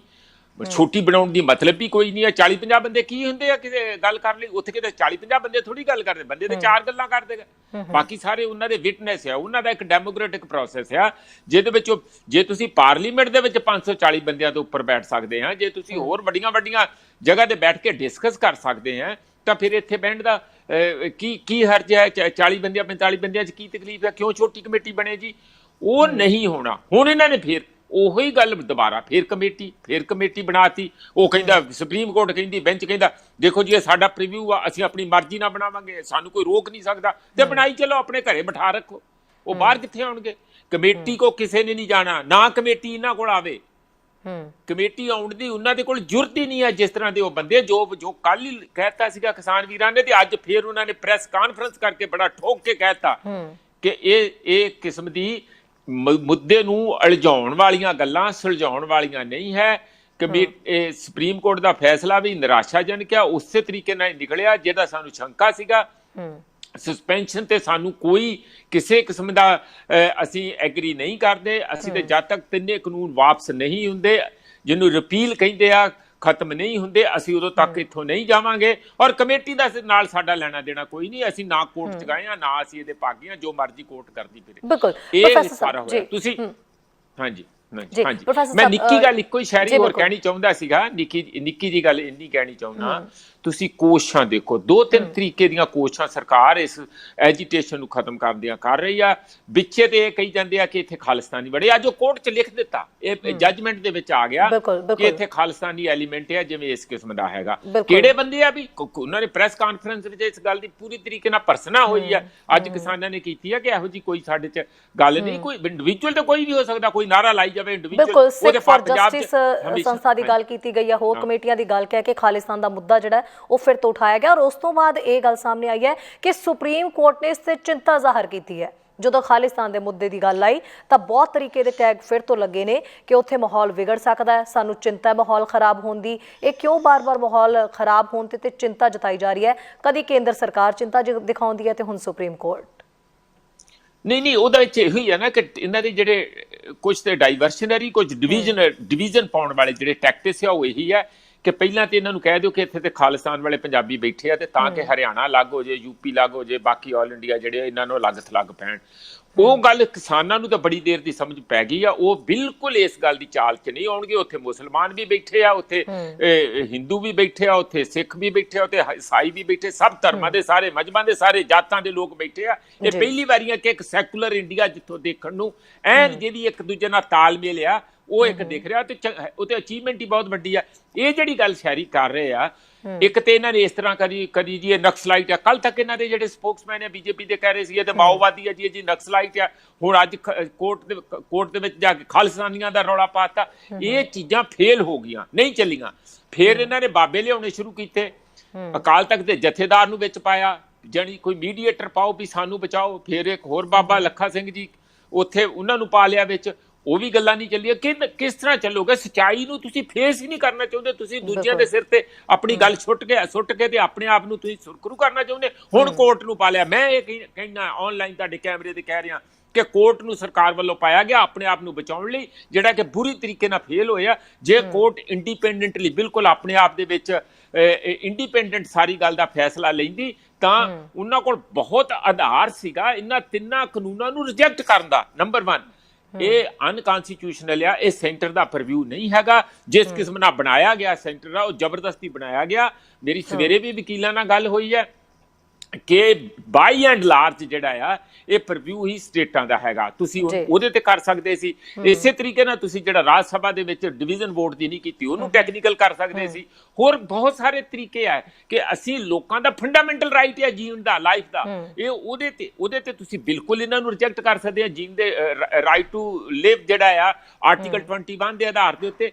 ਤੇ ਮੇਰਾ ਕੁੱਲ ਮਿਲਾ ਕੇ ਕਹਿਣਾ ਆ ਕਿ ਜਿਹੜੇ ਚੰਗੇ ਵਕੀਲ ਆ, ਜਿਹੜੇ ਫਾਰਮਰਸ ਦੇ ਹੱਕ ਵਿੱਚ ਵਕੀਲ ਆ, ਉਹਨਾਂ ਨੇ ਬੜਾ ਠੋਕ ਕੇ ਕਿਹਾ। ਮੈਂ ਉਹਨਾਂ ਨਾਲ ਗੱਲਬਾਤ ਕੀਤੀ ਜੱਜਮੈਂਟ ਆਉਣ ਤੋਂ ਬਾਅਦ, ਤੇ ਉਹ ਕਹਿੰਦੇ ਆ ਕਿ ਬਿਲਕੁਲ ਇਹ ਤੇ ਰਿਜੈਕਟ ਕੀਤੇ ਜਾ ਸਕਦੇ ਸੀ, ਕਿਉਂਕਿ ਇੱਕ ਸੈਕਸ਼ਨ ਵਕੀਲਾਂ ਦਾ ਕਹਿ ਰਿਹਾ ਸੀ ਨਹੀਂ ਜੀ ਕੋਰਟ ਜਿਹੜੀ ਪਾਰਲੀਮੈਂਟ ਚੋਂ ਪਾਸ ਹੋ ਜਾਏ ਉਹਨੂੰ ਕੋਰਟ ਰਿਪੀਲ ਨਹੀਂ ਕਰ ਸਕਦੀ। ਉਹਨਾਂ ਵਕੀਲਾਂ ਨੇ ਸਾਨੂੰ ਸਮਝਾਇਆ ਕਿ ਬਿਲਕੁਲ ਰਿਪੀਲ ਹੋ ਸਕਦੀ ਹੈ, ਹੋ ਸਕਦੇ ਆ, ਉਹਨਾਂ ਦੀਆਂ ਸ਼ਰਤਾਂ ਇਹੋ ਜਿਹੀਆਂ ਹੋਣ। ਹੁਣ ਕੁੱਲ ਮਿਲਾ ਕੇ ਮੈਂ ਤੇ ਇਹੋ ਹੀ ਕਹਿਣਾ ਆ ਕਿ ਅੱਜ ਬਹੁਤ ਇੱਕ ਪਾਸੇ ਨਿਰਾਸ਼ਾ ਵਾਲੀ ਗੱਲ ਆ, ਦੂਜੇ ਪਾਸੇ ਇੱਕ ਅਚੀਵਮੈਂਟ ਵਾਲੀ ਗੱਲ ਵੀ ਆ ਕਿ ਕੱਲਾ ਮੋਦੀ ਸਰਕਾਰ ਤੇ ਐਨਡੀਏ ਸਰਕਾਰ ਤੇ ਇਹਨਾਂ ਦੇ ਮਿਨਿਸਟਰ ਹੀ ਇਸ ਵੇਲੇ ਫਿਕਰਾਂ ਦੇ ਵਿੱਚ ਨਹੀਂ ਪਏ ਹੋਏ। ਇਹ ਜਿਹੜਾ ਸੇਕ ਆ ਹੌਲੀ ਹੌਲੀ ਕੋਰਟਾਂ ਤੱਕ ਵੀ ਪਹੁੰਚ ਗਿਆ। ਬਿਲਕੁਲ ਰਾਜੇਸ਼ ਗਿੱਲ ਜੀ, ਜਦੋਂ ਇਹ ਸੁਣਵਾਈ ਹੋਈ ਤਾਂ ਜ਼ਾਹਿਰ ਜੀ ਗੱਲ ਹੈ ਕਿ ਕਿਸਾਨਾਂ ਦੇ ਵਿੱਚ ਇੱਕ ਫਿਰ ਤੋਂ ਜਥੇਬੰਦੀਆਂ ਦੇ ਵਿੱਚ ਹਲਚਲ ਸ਼ੁਰੂ ਹੋ ਗਈ ਹੈ। ਹੁਣ ਉਹ ਅਗਲੀ ਰਣਨੀਤੀ ਵੀ ਪਲਾਨ ਕਰਨਗੇ, ਜਦਕਿ ਸਾਫ਼ ਤੌਰ ਤੇ ਇਹ ਤਾਂ ਨਕਾਰ ਦਿੱਤਾ ਹੈ ਵੀ ਸੁਪਰੀਮ ਕੋਰਟ ਜਿੰਨੀਆਂ ਮਰਜ਼ੀ ਕਮੇਟੀਆਂ ਬਣਾਈ ਜਾਏ ਅਸੀਂ ਉਸ ਨੂੰ ਨਹੀਂ ਮੰਨਦੇ। ਇਸ ਤੋਂ ਇਲਾਵਾ ਹੋਰ ਕੀ ਕੁਝ ਨਿਕਲ ਕੇ ਸਾਹਮਣੇ ਆਇਆ, ਖਾਸ ਕਰਕੇ ਮਾਰਚ ਹੁਣ 26 ਤਰੀਕ ਨੂੰ ਹੋਣ ਜਾ ਰਿਹਾ ਹੈ, ਸੋ ਹੁਣ ਅਗਲੀ ਰਣਨੀਤੀ ਦੇ ਅਕੋਰਡਿੰਗਲੀ ਕਿਸਾਨਾਂ ਦੀ ਕੀ ਪਲਾਨਿੰਗ ਨਜ਼ਰ ਆ ਰਹੀ ਹੈ? ਦੇਖੋ, ਸਭ ਤੋਂ ਪਹਿਲਾਂ ਤਾਂ ਇਹ ਇੱਕ ਬੜੇ ਅਫਸੋਸ ਦੀ ਗੱਲ ਸੀ, ਕਿਉਂਕਿ ਜਿੱਦਾਂ ਪੈਸਾ ਵੀ ਗੱਲ ਕਰ ਰਹੇ ਸੀ, ਬੜੇ ਨੈਰੇਟਿਵ ਫੇਲ ਹੋਏ। ਦੇਸ਼ ਦਾ ਅਟਾਰਨੀ ਜਨਰਲ ਜਿਹਦੇ ਕੋਰਟ ਦੇ ਵਿੱਚ ਖੜ ਕੇ ਇਹ ਗੱਲ ਕਹਿ ਰਿਹਾ ਵਾ ਕਿ ਜੀ ਉੱਥੇ ਖਾਲਿਸਤਾਨੀ, ਇਹ ਬਹੁਤ ਚਿੰਤਾ ਵਾਲੀ ਗੱਲ ਹੈ ਕਿ ਇਹ ਇੱਕ ਅਜਿਹੀ ਗੱਲ ਕਹੀ ਜਾ ਰਹੀ ਹੈ। ਹੁਣ ਦੂਸਰੀ ਗੱਲ ਹੈ ਕਿ ਜਿਹੜੀ ਕਨਸਟੀਟਿਊਸ਼ਨਲ ਰਾਈਟਸ ਜਿਹੜੇ ਨੇ ਉਹਦੇ ਵਿੱਚ ਇੱਕ ਰਾਈਟ ਤਾਂ ਮੰਨ ਲਿਆ ਗਿਆ ਕਿ ਇਹਨਾਂ ਦਾ ਧਰਨਾ ਕਰਨਾ, ਪ੍ਰਦਰਸ਼ਨ ਕਰਨਾ ਇਹ ਕਨਸਟੀਟਿਊਸ਼ਨਲ ਰਾਈਟ ਹੈ, ਪ੍ਰੋਟੈਸਟ ਕਰਨਾ ਇਹਨਾਂ ਦਾ ਰਾਈਟ ਹੈ। ਹੁਣ ਦੂਸਰੇ ਕਨਸਟੀਟਿਊਸ਼ਨਲ ਰਾਈਟਸ ਜਿਹੜੇ ਚੈੱਕ ਕਰਨ ਵਾਸਤੇ, ਉਹਦੀ ਕੋਕ ਕਰਨ ਵਾਸਤੇ ਉਹਦੀ ਅਜਿਹੀ ਕਮੇਟੀ ਫਾਰਮ ਕੀਤੀ ਜਾ ਰਹੀ ਹੈ, ਜਿਹੜੀ ਕਮੇਟੀ ਆਲਰੇਡੀ ਬਾਇਸਡ ਇੱਕ ਪਾਸੜ ਹੈ। ਤੇ ਉਹ ਜਿਹੜੀਆਂ ਚੀਜ਼ਾਂ ਸੁਪਰੀਮ ਕੋਰਟ ਦਾ ਕੰਮ ਹੈ, ਜਿਹੜੀ ਚੀਜ਼ ਲੀਗੈਲਿਟੀ ਦੇਖਣੀ ਆ, ਕਨਸਟੀਟਿਊਸ਼ਨੈਲਿਟੀ ਦੇਖਣੀ ਆ, ਜਿਹੜੀਆਂ ਚੀਜ਼ਾਂ ਉਹ ਦੇਖਣ ਦੀ ਬਜਾਏ ਤੁਸੀਂ ਇੱਕ ਕਮੇਟੀ ਫਾਰਮ ਕਰ ਰਹੇ ਹੋ ਉਸ ਚੀਜ਼ ਵਾਸਤੇ ਜਿਹੜੀਆਂ ਚੀਜ਼ਾਂ ਆਲਰੇਡੀ ਹੋ ਚੁੱਕੀਆਂ, ਕਲੌਜ਼ ਟੂ ਕਲੌਜ਼ ਸਾਰੀਆਂ ਡਿਸਕਸ਼ਨਸ ਹੋ ਚੁੱਕੀਆਂ, ਸਾਰੀਆਂ ਬੀਤ ਚੁੱਕੀਆਂ। ਹੁਣ ਫਿਲਮ ਨੂੰ ਫੇਰ ਉੱਟਾ ਕਮਾਇਆ ਜਾ ਰਿਹਾ ਕਿ ਇਹ ਫਿਲਮ ਫੇਰ ਤੋਂ ਸ਼ੁਰੂ ਹੋਏਗੀ, ਔਰ ਉਹੀ ਗੱਲਾਂ ਹੋ ਰਹੀਆਂ ਨੇ ਜਿਹੜੀਆਂ ਤੋਮਰ ਕਹਿ ਰਹੇ ਸੀ ਜਾਂ ਜਿਹੜੀਆਂ ਹੋਰ ਚੀਜ਼ਾਂ ਜਿਹੜੀਆਂ ਕਹਿ ਰਹੇ ਸੀ, ਉਹੀ ਗੱਲਾਂ ਵਾਰ-ਵਾਰ ਉਹੀ ਗੱਲਾਂ ਸੁਪਰੀਮ ਕੋਰਟ ਕਹਿ ਰਿਹਾ। ਸੋ ਇਹ ਗੱਲਾਂ ਜਿਹੜੀਆਂ ਨੇ, ਮੈਂ ਇਸ ਕਰਕੇ ਦੁਬਾਰਾ ਇਹ ਗੱਲ ਕੀਤੀ ਹੈ ਕਿ ਕਿਸਾਨ ਜਿਹੜੇ ਨੇ ਉਹ ਜਦੋਂ ਅੱਜ ਉਹਨਾਂ ਨੂੰ ਪ੍ਰੈਸ ਕਾਨਫਰੰਸ ਵੀ ਕਰ ਰਹੇ ਸੀ, ਜਦੋਂ ਗੱਲਬਾਤ ਕਰ ਰਹੇ ਸੀ, ਤਾਂ ਉਹੀ ਗੱਲਾਂ ਦੁਹਰਾਈ ਜਾ ਰਹੀਆਂ ਸੀ, ਬਾਰ-ਬਾਰ ਉਹੀ ਗੱਲਾਂ ਦੁਹਰਾਈਆਂ ਜਾ ਰਹੀਆਂ ਸੀ ਜਿਹੜੀਆਂ ਪਹਿਲੋਂ ਗੱਲਬਾਤ ਵੇਲੇ ਗੱਲਾਂ ਹੁੰਦੀਆਂ ਸੀ, ਉਹੀ ਗੱਲਾਂ ਕੀਆਂ ਜਾ ਰਹੀਆਂ ਸੀ। ਔਰ ਫਿਰ ਇੱਕ ਵਾਰੀ ਜਿੱਦਾਂ ਪਹਿਲੋਂ ਖਾਲਿਸਤਾਨ ਦਾ ਮੁੱਦਾ ਉੱਠਿਆ, ਵੱਖਵਾਦੀਆਂ ਦਾ ਮੁੱਦਾ ਉੱਠ ਗਿਆ, ਉਹ ਫੇਰ ਉੱਠ ਗਿਆ ਦੁਬਾਰਾ, ਕਿਉਂਕਿ ਦੇਸ਼ ਦਾ ਅਟਾਰਨੀ ਜਨਰਲ ਜਿਹੜਾ ਕੋਰਟ ਦੇ ਵਿੱਚ ਇਹ ਗੱਲ ਕਹਿ ਰਿਹਾ। ਇਹ तमाम ਚੀਜ਼ਾਂ ਫਿਰ ਕਿਸਾਨਾਂ ਨੂੰ ਇਹ ਪੁੱਛਿਆ ਜਾ ਰਿਹਾ ਕਿ ਤੁਸੀਂ ਹੁਣ ਕਿ ਉਹ 26 ਜਨਵਰੀ ਨੂੰ ਉੱਥੇ ਜਾਓਗੇ ਜੀ, ਪਰੇਡ ਦੇ ਮੌਕੇ ਤੇ ਜਾਓਗੇ। ਇਹ ਪਾਇਆ ਗਿਆ ਕਿ ਇਹ ਜਿਹੜੀ ਪਰੇਡ ਹੋਣੀ ਹੈ, ਜਿਹੜੀ ਜਿੱਥੇ ਜਵਾਨ ਪਰੇਡ ਕਰਦੇ ਨੇ, ਉਸ ਪਰੇਡ ਗਰਾਊਂਡ ਦੇ ਵਿੱਚ ਉੱਥੇ ਜਾ ਕੇ ਇਹਨਾਂ ਨੇ, ਕਿਸਾਨਾਂ ਨੇ ਜਾ ਕੇ ਆਪਣੀ ਪਰੇਡ ਕਰਨੀ ਹੈ। ਇਹ ਇਸ ਗੱਲ ਨੂੰ ਵੀ ਸਾਫ਼ ਕੀਤਾ ਗਿਆ ਕਿ ਇਹ ਅਜਿਹਾ ਨਹੀਂ ਹੈ, ਪਰੇਡ ਕਰਨੀ ਹੈ, ਜਾਣਾ ਹੈ, ਪਰ ਅਜਿਹਾ ਨਹੀਂ ਹੈ ਕਿ ਉਸ ਪੀਰੀਅਡ ਨੂੰ ਜਾ ਕੇ ਡਿਸਟਰਬ ਕਰਨਾ ਹੈ ਜਾਂ ਅਜਿਹੀ ਕੋਈ ਚੀਜ਼ ਕਰਨੀ ਹੈ ਜਿਸ ਦੇ ਨਾਲ ਕੋਈ ਜਿਹੜਾ ਇੱਕ ਮਿਸਕਨਸੈਪਸ਼ਨ ਬਣ ਗਈ ਕਿ ਅਜਿਹਾ ਕੋਈ ਸੰਦੇਸ਼ ਜਾਵੇ ਜਿਸ ਦੇ ਨਾਲ ਕਿ ਕਿਸਾਨਾਂ ਦੀ ਜਿਹੜੀ ਇਮੇਜ ਹੈ ਉਹ ਤੇ ਕੋਈ ਗੱਲ ਆਵੇ। ਇਹ ਚੀਜ਼ ਜਿਹੜੀ ਸੀ ਇਹ ਵੀ ਸਾਫ਼ ਕੀਤੀ ਗਈ। ਦੂਸਰਾ ਜਿਹੜਾ ਆਗਾਮੀ ਜਿੰਨੇ ਵੀ ਪ੍ਰੋਗਰਾਮ ਉਹ ਐਜ਼ ਇਟ ਇਜ਼ ਹੀ ਰੱਖੇ ਗਏ ਨੇ, ਉਹਦੇ ਦੇ ਵਿੱਚ ਕੋਈ ਵੀ ਬਦਲਾਅ ਨਹੀਂ ਕੀਤਾ ਗਿਆ, ਕਿਸੇ ਕਿਸਮ ਦੀ ਕੋਈ ਤਬਦੀਲੀ ਨਹੀਂ ਕੀਤੀ ਗਈ। ਔਰ ਸਭ ਤੋਂ ਵੱਡੀ ਗੱਲ ਕਿ ਜਿਹੜੀ ਇਹ ਗੱਲ ਹੋਈ, ਪਹਿਲਾਂ ਵੀ ਹੋਈ ਤੇ ਹੁਣ ਵੀ ਹੋਈ, ਕਿ ਜਿਹੜੇ ਬਜ਼ੁਰਗ ਆ, ਬਿਮਾਰ ਆ, ਜਿਹੜੀਆਂ ਮਾਤਾਵਾਂ ਨੇ, ਬੱਚੇ ਨੇ, ਉਹ ਘਰਾਂ ਨੂੰ ਵਾਪਸ ਚਲ ਜਾਣ, ਪਰ ਉੱਥੇ ਕੋਈ ਮੰਨਣ ਨੂੰ ਤਿਆਰ ਨਹੀਂ। ਜੇ ਕੋਈ ਇਹ ਕਹਿੰਦਾ ਵੀ ਹੈ ਆਪਣੇ ਬਜ਼ੁਰਗਾਂ ਨੂੰ ਕਿ ਤੁਸੀਂ ਬਹੁਤ ਬਜ਼ੁਰਗ ਹੋ ਗਏ ਹੋ, ਤੁਸੀਂ ਬਿਮਾਰ ਹੋ, ਤੁਸੀਂ ਵਾਪਸ ਚਲ ਜਾਓ, ਉਹ ਲੜਨ ਨੂੰ ਪੈਂਦੇ, ਕਹਿੰਦੇ ਨਹੀਂ। ਔਰ ਉਹਨਾਂ ਦੀ ਦਲੀਲ ਜਿਹੜੀ ਆ ਬੜੀ ਕਾਬਿਲੇ ਜ਼ਿਕਰ ਹੈ। ਉਹ ਦਲੀਲ ਇਹ ਹੈ ਉਹਨਾਂ ਦੀ ਕਿ ਅਸੀਂ ਤੇ ਹੁਣ ਉਸ ਜ਼ਿੰਦਗੀ ਦੇ ਉਸ ਪੜਾਅ ਦੇ ਵਿੱਚ ਆ ਕਿ ਜਿੱਥੇ ਅਸੀਂ ਹੁਣ ਜੋ ਕੁਝ ਦੇਖਣਾ ਸੀ ਦੇਖ ਚੁੱਕੇ ਆ, ਪਰ ਸਾਡੀਆਂ ਜਿਹੜੀਆਂ ਆਉਣ ਵਾਲੀਆਂ ਪੀੜ੍ਹੀਆਂ ਨੇ, ਸਾਡੇ ਜਿਹੜੇ ਬੱਚੇ ਨੇ, ਉਹਨਾਂ ਦੇ ਅੱਗੋਂ ਬੱਚੇ ਨੇ, ਕਿਤੇ ਉਹ ਗੁਲਾਮੀ ਦੀ ਜ਼ਿੰਦਗੀ ਵੱਲ ਨਾ ਚਲੇ ਜਾਣ। ਸਾਡਾ ਮਕਸਦ ਇਹ ਆ, ਅਸੀਂ ਆਪਣੀ ਜ਼ਿੰਦਗੀ ਜਿਹੜੀ ਦਾਤ ਲਾ ਕੇ ਬੈਠੇ ਆ ਇੱਥੇ, ਅਸੀਂ ਸ਼ਹਾਦਤਾਂ ਦੇਣ ਨੂੰ ਤਿਆਰ ਆ। ਜਿਸ ਦੇਸ਼ ਦੇ ਬਜ਼ੁਰਗ ਜਿਹੜੇ ਇੰਨੇ ਦਿਲ ਵਾਲੇ ਹੋਣ, ਜਿਸ ਦੇਸ਼ ਦੇ ਬਜ਼ੁਰਗ ਅਜਿਹੇ ਹੋਣ ਕਿ ਆਪਣੇ ਜਿਹੜਾ ਸਿਰ ਤਲੀ ਤੇ ਰੱਖ ਕੇ ਜਿਹੜੇ ਫਿਰਦੇ ਹੋਣ, ਉਹ ਦੇਸ਼ ਨੂੰ ਤਾਂ ਗਰਵ ਕਰਨਾ ਚਾਹੀਦਾ। ਮਾਣ ਕਰਨਾ ਚਾਹੀਦਾ ਕਿ ਸਾਡੇ ਬਜ਼ੁਰਗ ਇਹੋ ਜਿਹੇ ਜਵਾਨਾਂ ਦੀ ਤੇ ਗੱਲ ਬਾਅਦ ਦੀ ਆ ਜਾਂਦੀ ਬਿਲਕੁਲ ਜੀ, ਹੈ, ਬਿਲਕੁਲ ਜਵਾਨ ਤੇ ਗਰਮ ਹੁੰਦਾ ਹੀ ਹੈ, ਪਰ ਜੀ। ਅਜਿਹੀ ਚੀਜ਼ ਜਿਹੜੀ ਉੱਥੇ ਹੈ ਉਹ ਕਿਵੇਂ ਘਰਾਂ ਨੂੰ ਵਾਪਸ ਚਲ ਜਾਣਗੇ, ਉਹ ਬੀਬੀਆਂ, ਉਹ ਬੱਚੇ, ਉਹ ਕਿਵੇਂ ਘਰਾਂ ਨੂੰ ਵਾਪਸ ਚਲ ਜਾਣਗੇ। ਇੱਕ ਹੋਰ ਜਿਹੜੀ ਤਜਵੀਜ਼ ਇਹ ਦਿੱਤੀ ਜਾਂਦੀ ਹੈ ਜੀ ਕਿ ਤੁਸੀਂ ਸੁਪਰੀਮ ਕੋਰਟ ਨੂੰ ਨਹੀਂ ਮੰਨਦੇ, ਤੁਸੀਂ ਦੇਸ਼ ਦਾ ਪ੍ਰਧਾਨ ਮੰਤਰੀ ਜੋ ਕਹਿ ਰਿਹਾ ਉਹਨੂੰ ਨਹੀਂ ਮੰਨਦੇ, ਜਾਂ ਜੋ ਕੁਝ ਤੁਹਾਨੂੰ ਕਿਹਾ ਜਾ ਰਿਹਾ ਤੁਸੀਂ ਕੁਝ ਵੀ ਨਹੀਂ ਮੰਨਦੇ, ਤੇ ਜਿਹੜੇ ਉੱਥੇ ਬੱਚੇ ਬੈਠੇ ਨੇ ਬੱਚੇ ਕੀ ਸੋਚਣਗੇ, ਬੱਚੇ ਕੱਲ ਨੂੰ ਬਾਗੀ ਹੋ ਜਾਣਗੇ, ਉਹ ਕੋਈ ਹੋਰ ਤਰੀਕੇ ਨਾਲ ਸੋਚਣਾ ਸ਼ੁਰੂ ਕਰ ਦੇਣਗੇ। ਅਜਿਹੀਆਂ ਦਿੱਕਤਾਂ ਦੇ ਕੇ ਕੋਸ਼ਿਸ਼ ਕੀਤੀ ਜਾ ਰਹੀ ਹੈ ਕਿ ਜਿਹੜਾ ਨੈਰੇਟਿਵ ਚੱਲਦਾ ਆ ਰਿਹਾ ਸੀ ਉਹਨੂੰ ਸੁਪਰੀਮ ਕੋਰਟ ਦੇ ਥਰੂ, ਜਾਂ ਜਿਹੜੇ ਉੱਥੇ ਅਟਾਰਨੀ ਖੜੇ ਹੁੰਦੇ ਨੇ ਜਾਂ ਜਿਹੜੇ ਸਰਕਾਰੀ ਵਕੀਲ ਖੜੇ ਹੁੰਦੇ ਨੇ ਉਹਨਾਂ ਦੀਆਂ ਗੱਲਾਂ ਬਾਤਾਂ ਥਰੂ ਉਸਨੂੰ ਲਾਗੂ ਕੀਤਾ ਜਾਏ, ਪਰ ਇਹ ਹੋਣਾ ਨਹੀਂ, ਇਹ ਬਿਲਕੁਲ ਨਹੀਂ ਹੋਣਾ। ਕਿਸਾਨ ਬਿਲਕੁਲ ਜਿਹੜੇ ਕਿਸੇ ਵੀ ਵਰਗਲਾ ਦੇ ਵਿੱਚ ਆਉਣ ਵਾਲੇ ਨਹੀਂ ਹੈ ਕਿ ਉਹ ਉਹਨਾਂ ਨੂੰ ਵਰਗਲਾ ਕੇ, ਜਾਂ ਹੁਣ ਸੁਪਰੀਮ ਕੋਰਟ ਦਾ ਨਾਂ ਲਿਆ ਜਾ ਰਿਹਾ ਹੈ। ਸੁਪਰੀਮ ਕੋਰਟ ਹਾਲਾਂਕਿ ਬਹੁਤ ਰਿਸਪੈਕਟੇਬਲ ਹੁੰਦਾ ਹੈ, ਪਰ ਕਿਤੇ ਨਾ ਕਿਤੇ ਜੇ ਸ਼ੰਕੇ ਪੈਦਾ ਹੁੰਦੇ ਨੇ ਸੁਪਰੀਮ ਕੋਰਟ ਨੂੰ ਲੈ ਕੇ, ਤਾਂ ਇਹ ਵੀ ਸੋਚਣ ਵਾਲੀ ਗੱਲ ਹੈ, ਬਹੁਤ ਵੱਡੀ, ਬਹੁਤ ਗੰਭੀਰ ਗੱਲ ਹੈ ਕਿ ਜੇ ਸ਼ੰਕੇ ਪੈਦਾ ਹੁੰਦੇ ਨੇ। ਬਿਲਕੁਲ। ਡਾਕਟਰ ਸਾਹਿਬ, ਡਾਕਟਰ ਪਿਆਰੇ ਲਾਲ ਜੀ, ਜਿਸ ਤਰੀਕੇ ਨਾਲ ਕਮੇਟੀ ਬਣਾਈ ਗਈ, 4 ਮੈਂਬਰੀ ਕਮੇਟੀ ਬਣਾਈ ਗਈ ਔਰ ਕਹਿ ਦਿੱਤਾ ਗਿਆ ਕਿ ਘੋਖ ਕਰੇਗੀ ਤੇ ਆਉਣ ਵਾਲੇ ਸ਼ਾਇਦ 8-10 ਦਿਨਾਂ ਦੇ ਵਿੱਚ ਜਿਹੜੀ ਹੈ ਇਹ ਰਿਪੋਰਟ ਜਿਹੜੀ ਹੈ ਸਾਰੀ ਸੁਪਰੀਮ ਕੋਰਟ ਨੂੰ ਦੇਗੀ। ਉਸ ਕਮੇਟੀ ਦੇ ਵਿੱਚ ਜਦੋਂ ਭੁਪਿੰਦਰ ਸਿੰਘ ਮਾਨ ਦਾ ਨਾਮ ਸਾਹਮਣੇ ਆਇਆ ਤਾਂ ਕਿਸਾਨ ਜਥੇਬੰਦੀਆਂ ਦੇ ਵਿੱਚ ਹੋਰ ਵੀ ਨਾਰਾਜ਼ਗੀ ਪੈਦਾ ਹੋਈ। ਇਹ ਜਦੋਂ ਭੁਪਿੰਦਰ ਸਿੰਘ ਮਾਨ ਦਾ ਜਿਹੜਾ ਜ਼ਿਕਰ ਕੀਤਾ ਗਿਆ, ਜਾਂ ਬਾਕੀ ਵੀ ਜਿੰਨੇ ਕਮੇਟੀ ਦੇ ਮੈਂਬਰ ਨੇ, ਕਿਹਾ ਜਾ ਰਿਹਾ ਕਿ ਸਾਰੇ ਤਾਂ ਉਹ ਨੇ ਜਿਹੜੇ ਪਹਿਲਾਂ ਤੋਂ ਹੀ ਸਮਰਥਨ ਕਰ ਰਹੇ ਸੀ ਇਹਨਾਂ ਕਾਨੂੰਨਾਂ ਦਾ, ਤੇ ਇਹ ਜਿਹੜੀ ਕਮੇਟੀ ਬਣਾਈ ਗਈ ਹੈ ਇਹ ਸਾਰੇ ਸਮਰਥਨ ਕਰਨ ਵਾਲਿਆਂ ਦੀ ਬਣਾਈ ਗਈ ਹੈ ਜਿਹੜੀ ਕਿ ਸਹੀ ਰਿਪੋਰਟ ਨਹੀਂ ਦੇ ਸਕਦੀ ਹੈ। ਇਸ ਤੇ ਕੀ ਕਹਿਣਾ ਚਾਹੋਗੇ? ਦੇਖੋ ਸ਼ਰੀ, ਮੇਰਾ ਜਿਹੜਾ ਨਾ ਵੱਡਾ ਸਵਾਲ ਇਹ ਹੈ ਵੀ ਕਿਸੇ ਚੀਜ਼ ਦੀ ਪਵਿੱਤਰਤਾ ਹੁੰਦੀ ਹੈ, ਸੈਂਕਟਿਟੀ ਜੇ ਖਤਮ ਹੋ ਜੇ ਉਦੋਂ ਉਹਦੀ ਮੋਰਲ ਅਥਾਰਟੀ ਨਹੀਂ ਰਹਿੰਦੀ। ਸੁਪਰੀਮ ਕੋਰਟ ਦੀ ਕਦੀ ਲੀਗਲ ਅਥਾਰਟੀ ਨਹੀਂ ਹੈ, ਮੋਰਲ ਅਥਾਰਟੀ। ਜੇ ਲੀਗਲ ਅਥਾਰਟੀ ਜੇ ਅਸੀਂ ਗੱਲ ਕਰੀਏ ਤਾਂ ਅੰਗਰੇਜ਼ ਦੀ ਲੀਗਲ ਅਥਾਰਟੀ ਇਹਨਾਂ ਨਾਲੋਂ ਜ਼ਿਆਦਾ ਸੀਗੀ। ਅੰਗਰੇਜ਼ ਬੜੀ ਦੁਨੀਆ ਤੇ ਰਾਜ ਕਰ ਰਿਹਾ ਸੀ। ਜਦੋਂ ਉਹਦੀ ਮੋਰਲ ਅਥਾਰਟੀ ਦੇਸ਼ ਚੋਂ ਖਤਮ ਹੋ ਗਈ ਸ਼ਾਂਤਮਈ ਅੰਦੋਲਨ ਦੇ ਨਾਲ, ਤੇ ਉਹਨੂੰ ਛੱਡਣਾ ਪਿਆ, ਇੱਕ ਕਿਸਮ ਦਾ ਭੱਜਣਾ ਪਿਆ। ਇਹ ਜਿਹੜੀ ਸੁਪਰੀਮ ਕੋਰਟ ਹੈ, ਉਦੋਂ ਵੀ ਕੋਰਟਾਂ ਸੀਗੀਆਂ ਅੰਗਰੇਜ਼ ਦੀਆਂ। ਮੈਨੂੰ ਤਾਂ ਹੁਣ ਐਂ ਲੱਗਦਾ ਵੀ ਕਿਤੇ ਲੋਕ, ਜਿਹੜੀ ਗਿੱਲ ਸਾਹਿਬ ਨੇ ਕਹੀ ਹੈ, ਕਈ ਨਾਅਰਾ ਲਾਉਂਦੇ ਨੇ, ਦਿੱਲੀਏ ਤੇਰੇ ਕੰਮ ਨਕੰਮੇ ਫੇਰ ਨਾ ਕਹੀਂ ਬਾਗੀ ਜੰਮੇ, ਕਿਤੇ ਅਗਲੀ ਜਨਰੇਸ਼ਨ ਇਹੀ ਨਾ ਕਹਿਣ ਲੱਗ ਜੇ ਵੀ ਆਹੋ ਜੀ ਅਸੀਂ ਤਾਂ ਬਾਗੀ ਹਾਂ, ਕਿਉਂਕਿ ਇਹ ਤਾਂ ਉਹਨਾਂ ਦੀਆਂ ਸਰਕਾਰਾਂ ਦੀਆਂ ਕੋਰਟਾਂ ਨੇ। ਜਿਹੜੀ ਕੋਰਟ ਦੀ ਆਜ਼ਾਦੀ ਸੀ ਉਹ ਖਤਮ ਹੋਈ ਆ। ਮੇਰਾ ਪ੍ਰੋਫੈਸ਼ਨ ਐਸਾ ਹੈ, ਮੈਂ ਡਾਕਟਰ ਹਾਂ, ਮੇਰੇ ਥੀਏਟਰ ਦੇ ਵਿੱਚ ਕੋਈ ਬੰਦਾ ਜੁੱਤੇ ਲੈ ਕੇ ਨਹੀਂ ਜਾਂਦਾ, ਨੰਗੇ ਮੂੰਹ ਨਹੀਂ ਜਾਂਦਾ, ਉਹਨਾਂ ਕੱਪੜਿਆਂ 'ਚ ਨਹੀਂ ਜਾਂਦਾ, ਪਰ ਤਾਂ ਨਹੀਂ ਜਾਂਦਾ ਜੇ ਅਸੀਂ ਉੱਥੇ ਸਰਜਰੀ ਕਰੀਏ, ਮਰੀਜ਼ ਨੂੰ ਬਚਾਈਏ। ਜੇ ਅਸੀਂ ਉੱਥੇ ਮਰੀਜ਼ ਨੂੰ ਮਾਰਨ ਲੱਗ ਜਾਈਏ ਜਾਂ ਕੋਈ ਹੋਰ ਪੁੱਠੇ ਕੰਮ ਕਰਨ ਲੱਗ ਜਾਈਏ, ਤੇ ਫੇਰ ਲੋਕਾਂ ਨੂੰ ਅਧਿਕਾਰ ਹੈ ਕਿ ਉਹ ਸਣੇ ਬੂਟਾਂ ਦੇ ਉੱਥੇ ਅੰਦਰ ਜਾਣ। ਤੇ ਜਦ ਅਸੀਂ ਜਿਹੜੀਆਂ ਸੰਸਥਾਵਾਂ ਨੇ ਆਪਦੀ ਪਵਿੱਤਰਤਾ ਆਪ ਕਾਇਮ ਰੱਖਣੀ ਹੁੰਦੀ ਹੈ, ਆਪਦੀ ਮੋਰਲ ਅਥਾਰਟੀ ਆਪ ਕਾਇਮ ਰੱਖਣੀ ਹੁੰਦੀ ਹੈ। ਪਿਛਲੇ ਸਮੇਂ ਤੋਂ ਸੁਪਰੀਮ ਕੋਰਟ ਦੀ ਮੋਰਲ ਅਥਾਰਟੀ ਏਡੀ ਬੁਰੀ ਤਰ੍ਹਾਂ ਗਿਰੀ ਹੋਈ ਹੈ, ਮੈਨੂੰ ਕਹਿਣ 'ਚ ਕੋਈ ਝਿਜਕ ਨਹੀਂ ਹੈ। ਇੱਕ ਸੁਪਰੀਮ ਕੋਰਟ ਦੇ ਚੀਫ ਜਸਟਿਸ ਦੇ ਉੱਤੇ ਇੱਕ ਔਰਤ ਦੋਸ਼ ਲਾਉਂਦੀ ਹੈ ਕਿ ਇਸਨੇ ਮੇਰੇ ਨਾਲ ਸੈਕਸ਼ੂਅਲ ਹਰਾਸਮੈਂਟ ਕੀਤੀ ਹੈ, ਤੇ ਉਹੀ ਸੁਪਰੀਮ ਕੋਰਟ ਦੋਹਾਂ ਹੀ ਨੇ ਬਖਸ਼ ਦਿੰਦੀ ਹੈ। ਦੋਨੇ ਪਾਰਸ਼ਲ ਦੋਸ਼ੀ ਹੋਣਗੇ, ਜਾਂ ਇੱਕ ਦੋਸ਼ੀ ਹੈ ਜਾਂ ਇੱਕ ਝੂਠਾ ਹੈ। ਇਹ ਕਿਵੇਂ ਹੋ ਸਕਦਾ? ਦੋਨੇ ਨਿਰਦੋਸ਼ ਨੇ। ਜੇ ਚੀਫ ਜਸਟਿਸ ਤੇ ਐਡਾ ਦੋਸ਼ ਇਹਨਾਂ ਨੇ ਮੰਨ ਲਿਆ ਵੀ ਹਾਂਜੀ ਚੀਫ ਜਸਟਿਸ ਤੇ ਕੁੜੀ ਨੇ ਦੋਸ਼ ਲਾਤਾ, ਤੇ ਉਹ ਵੀ ਨਿਰਦੋਸ਼ ਹੈ ਜਿਹੜੀ ਦੋਸ਼ ਲਾਉਣ ਵਾਲੀ ਹੈ। ਇਸ ਤੋਂ ਉੱਪਰ ਮੁੜ ਕੇ ਰਿਪੇਅਰ ਨਹੀਂ ਹੋ ਸਕਦਾ। ਇਹ ਜਾ ਕਹਿਣ ਨੂੰ ਜੋ ਮਰਜ਼ੀ ਕਹਿ ਦਈਏ, ਇਹ ਥੋੜਾ ਵੀ ਤੁਸੀਂ ਹੁਣ 900 ਚੂਹੇ ਖਾ ਕੇ ਬਿੱਲੀ ਹੱਜ ਨੂੰ ਚੱਲੀ ਵਾਲੀ ਗੱਲ ਨਹੀਂ ਹੁੰਦੀ ਕਦੇ ਵੀ। ਜਦ ਤੁਸੀਂ ਇਹੋ ਜਿਹੀਆਂ ਘਟਨਾਵਾਂ ਰਾਮ ਮੰਦਿਰ ਦੇ ਵਿੱਚ ਹੋਈਆਂ ਜਿਹੀਆਂ ਇਹਨਾਂ ਨੇ ਗਵਾਹੀਆਂ ਮੰਨ ਲਈਆਂ, ਜਿਹਦਾ ਮਤਲਬ ਕੋਈ ਨਹੀਂ ਸੀ ਕਾਨੂੰਨ ਦੇ ਮੁਤਾਬਕ ਮੰਨਣ ਦਾ। ਕਿਸੇ ਅਥਾਰਟੀ ਦੀ ਗਵਾਹੀ ਹੁੰਦੀ ਹੈ, ਨਾ ਕਿ ਹਰੇਕ ਬੰਦਾ ਤੁਰਿਆ ਆਵੇ। ਕੱਲ ਨੂੰ ਤੁਸੀਂ ਉੱਠ ਕੇ ਕਹਿ ਦੋ ਵੀ ਮੈਨੂੰ ਜੀ ਪੋਸਟਮਾਰਟਮ ਬਾਰੇ ਬਹੁਤ ਗਿਆਨ ਹੈ, ਮੇਰੀ ਗਵਾਹੀ ਲਓ। ਤੁਹਾਡੀ ਗਵਾਹੀ ਨਹੀਂ ਲਈ ਜਾ ਸਕਦੀ, ਮੇਰੀ ਉਹ ਗਵਾਹੀ ਲਈ ਜਾਊ, ਕਿਉਂਕਿ ਮੈਂ ਉਹਦਾ ਐਕਸਪਰਟ ਹਾਂ।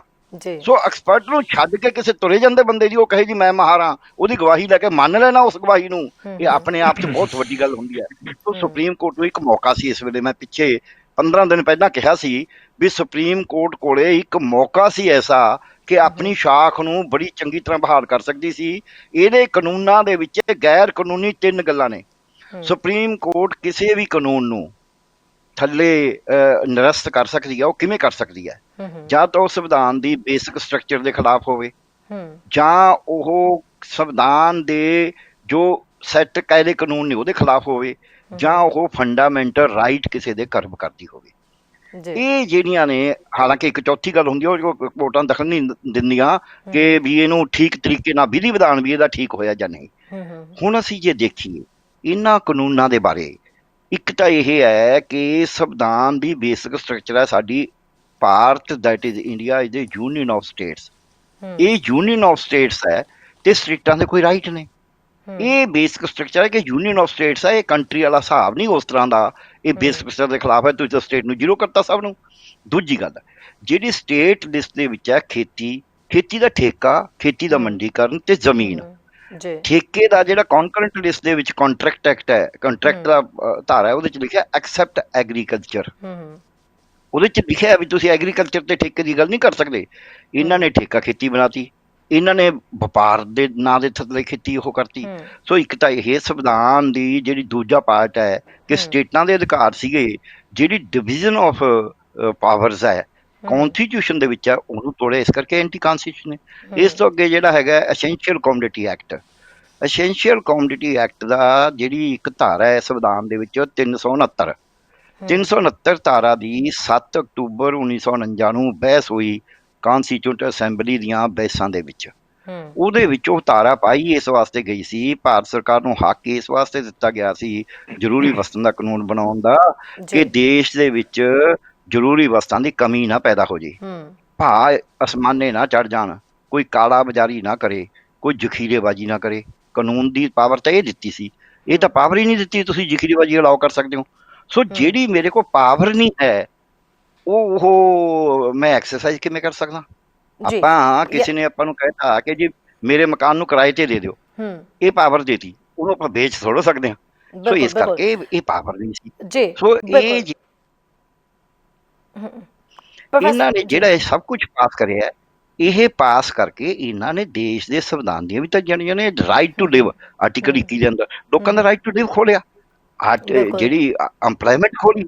ਸੋ ਇਹ ਸੁਪਰੀਮ ਕੋਰਟ ਨੂੰ ਚਾਹੀਦਾ ਸੀ ਕਿ ਇਹਨਾਂ ਕਾਨੂੰਨਾਂ ਨੂੰ ਬਿਲਕੁਲ ਰੱਦ ਕਰ ਦਿੰਦੀ, ਫਿਰ ਸੁਪਰੀਮ ਕੋਰਟ ਦੀ ਸ਼ਾਖ ਬਹਾਲ ਹੁੰਦੀ ਸੀ। ਆਹ ਜਿਹੜੇ ਬੰਦੇ ਚਾਰ ਲਾਏ ਨੇ ਇਹ ਤਾਂ ਬਿਲਕੁਲ ਬਾਇਸ ਨੇ। ਅਸੀਂ ਤਾਂ ਜੱਜਾਂ ਕੋਲੋਂ ਕੇਸ ਟ੍ਰਾਂਸਫਰ ਕਰਾਏ ਨੇ ਲਿਖ ਕੇ ਜੀ ਇਹ ਤਾਂ ਪਹਿਲਾਂ ਹੀ ਇਹਨਾਂ ਨੇ ਫੈਸਲਾ ਕਰਿਆ ਹੋਇਆ ਵੀ ਆਹ ਹੈ, ਇਹਨਾਂ ਇਹ ਕਾਹਦਾ ਵਾਸਤੇ ਸਾਡਾ ਜੱਜ ਹੋਵੇ ਜੇ ਜੁਡੀਸ਼ੀਅਲ ਅਫਸਰ।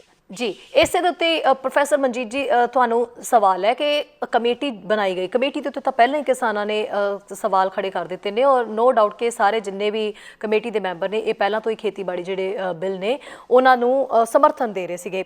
ਹੁਣ ਜੋ ਵੀ ਘੋਖ ਕੀਤੀ ਜਾਂਦੀ ਹੈ, ਜੋ ਰਿਪੋਰਟ ਇਹਨਾਂ ਦੇ ਵੱਲੋਂ ਪੇਸ਼ ਕੀਤੀ ਜਾਏਗੀ ਤਾਂ ਉਹ ਕਿਸ ਫੈਕਟਰ ਦੇ ਵਿੱਚ ਉਹ ਰਿਪੋਰਟ ਆਏਗੀ, ਕਿਉਂਕਿ ਪਹਿਲਾਂ ਹੀ ਕਈ ਤਰ੍ਹਾਂ ਦੇ ਸਵਾਲ ਚੁੱਕੇ ਜਾ ਰਹੇ ਨੇ। ਸੋ ਰਿਪੋਰਟ ਹੁਣ ਜੇ ਕਿਸਾਨਾਂ ਦੇ ਜੇ ਸਮਰਥਨ ਨੂੰ ਨਹੀਂ ਕਿਤੇ ਨਾ ਕਿਤੇ ਦਰਸਾਏਗੀ ਜਾਂ ਬਿੱਲਾਂ ਦੇ ਫਿਰ ਸਮਰਥਨ ਦੇ ਵਿੱਚ ਉਤਰ ਕੇ ਸਾਹਮਣੇ ਆ ਜਾਂਦੀ ਹੈ ਤਾਂ ਉਹ ਰਿਪੋਰਟ ਕਾਹਦੀ ਰਹੇਗੀ? ਕਿਵੇਂ ਯਕੀਨ ਕਰਨਗੇ ਜਦਕਿ ਸਾਰੇ ਕਮੇਟੀ ਦੇ ਮੈਂਬਰਾਂ ਬਾਰੇ ਸਭ ਜਾਣਦੇ ਨੇ ਕਿ ਉਹ ਪਹਿਲਾਂ ਤੋਂ ਸਮਰਥਨ ਕਰ ਹੀ ਰਹੇ ਨੇ। ਸੋ ਸੁਪਰੀਮ ਕੋਰਟ ਨੇ ਕਮੇਟੀ ਬਣਾਉਂਦੇ ਹੋਏ ਇਸ ਗੱਲ ਦਾ ਖਿਆਲ ਕਿਉਂ ਨਹੀਂ ਰੱਖਿਆ? ਨਹੀਂ ਇਹ ਤੇ ਕੁਛ ਵੀ ਨਹੀਂ ਹੈ, ਤੇ ਡਰਾਮਾ ਕੀਤਾ ਆ, ਕੁਛ ਨਹੀਂ, ਇਹ ਤੇ ਛਲਾਵਾ ਹੋ ਗਿਆ, ਸਾਡੇ ਨਾਲ ਧੋਖਾ ਹੋਇਆ, ਕੁਛ ਨਹੀਂ ਹੈਗਾ। ਇਹ ਦੇਸ਼ ਵਾਸੀਆਂ ਨਾਲ ਬਿਲਕੁਲ ਇੱਕ ਕਿਸਮ ਦਾ ਨਾਟਕ ਆ, ਕੁਛ ਨਹੀਂ ਹੈ ਇਹਦੇ 'ਚ। ਜਿਹੜੀ ਗੱਲ ਦਾ ਤੁਹਾਨੂੰ ਪਤਾ, ਬੱਚੇ ਨੂੰ ਪਤਾ, ਕਿਸਾਨਾਂ ਨੂੰ ਪਤਾ, ਉਹ ਬੰਦਿਆਂ ਦਾ ਔਨ ਰਿਕਾਰਡ ਪਤਾ, ਤੇ ਫਿਰ ਉਹ ਕਮੇਟੀ ਦਾ ਅਰਥ ਕੀ ਰਹਿ ਜਾਂਦਾ? ਇਹਨਾਂ ਦੀਆਂ ਰਿਟਨ ਲੈਟਰਾਂ ਸਰਕੂਲੇਟ ਸਾਰੇ ਸੋਸ਼ਲ ਮੀਡੀਆ ਤੇ ਹੋ ਗਈਆਂ, ਭੁਪਿੰਦਰ ਸਿੰਘ ਮਾਨ ਉਹਨਾਂ ਦੀਆਂ। ਔਰ ਇੱਕ ਕਿਸਾਨ ਲੀਡਰ ਹੁਣੇ ਅੱਜ ਇੰਟਰਵਿਊ ਦੇ ਕੇ ਕਹਿ ਰਿਹਾ ਸੀਗਾ ਇਹ ਤੋਂ ਬਾਅਦ ਜਦੋਂ ਇਹ ਕਮੇਟੀ ਬਣੀ ਆ ਕਿ ਇਹਨੇ ਤੇ ਸਾਡੀਆਂ ਕਿਸਾਨ ਮੂਵਮੈਂਟ ਦੀ ਪਿੱਠ 'ਚ ਛੁਰਾ ਮਾਰ ਕੇ ਰਾਜ ਸਭਾ ਦੀ ਸੀਟ ਲਈ। ਹੁਣ ਜੇ ਕਿਸਾਨ ਲੀਡਰਾਂ ਦਾ ਭੁਪਿੰਦਰ ਸਿੰਘ ਮਾਨ ਜੋ ਕਮੇਟੀ ਮੈਂਬਰ ਆ ਕਿਸਾਨਾਂ ਦੇ, ਇਹ ਉਹਨਾਂ ਪ੍ਰਤੀ ਇੱਕ ਪਰਸੈਪਸ਼ਨ ਹੋਊਗੀ ਤੇ ਉਹਦੇ ਸਾਹਮਣੇ ਜਾ ਕੇ ਪੇਸ਼ ਹੋਣਗੇ, ਉਹ ਤੇ ਉਹਨੂੰ ਦੁਸ਼ਮਣ ਸਮਝਦੇ ਆ।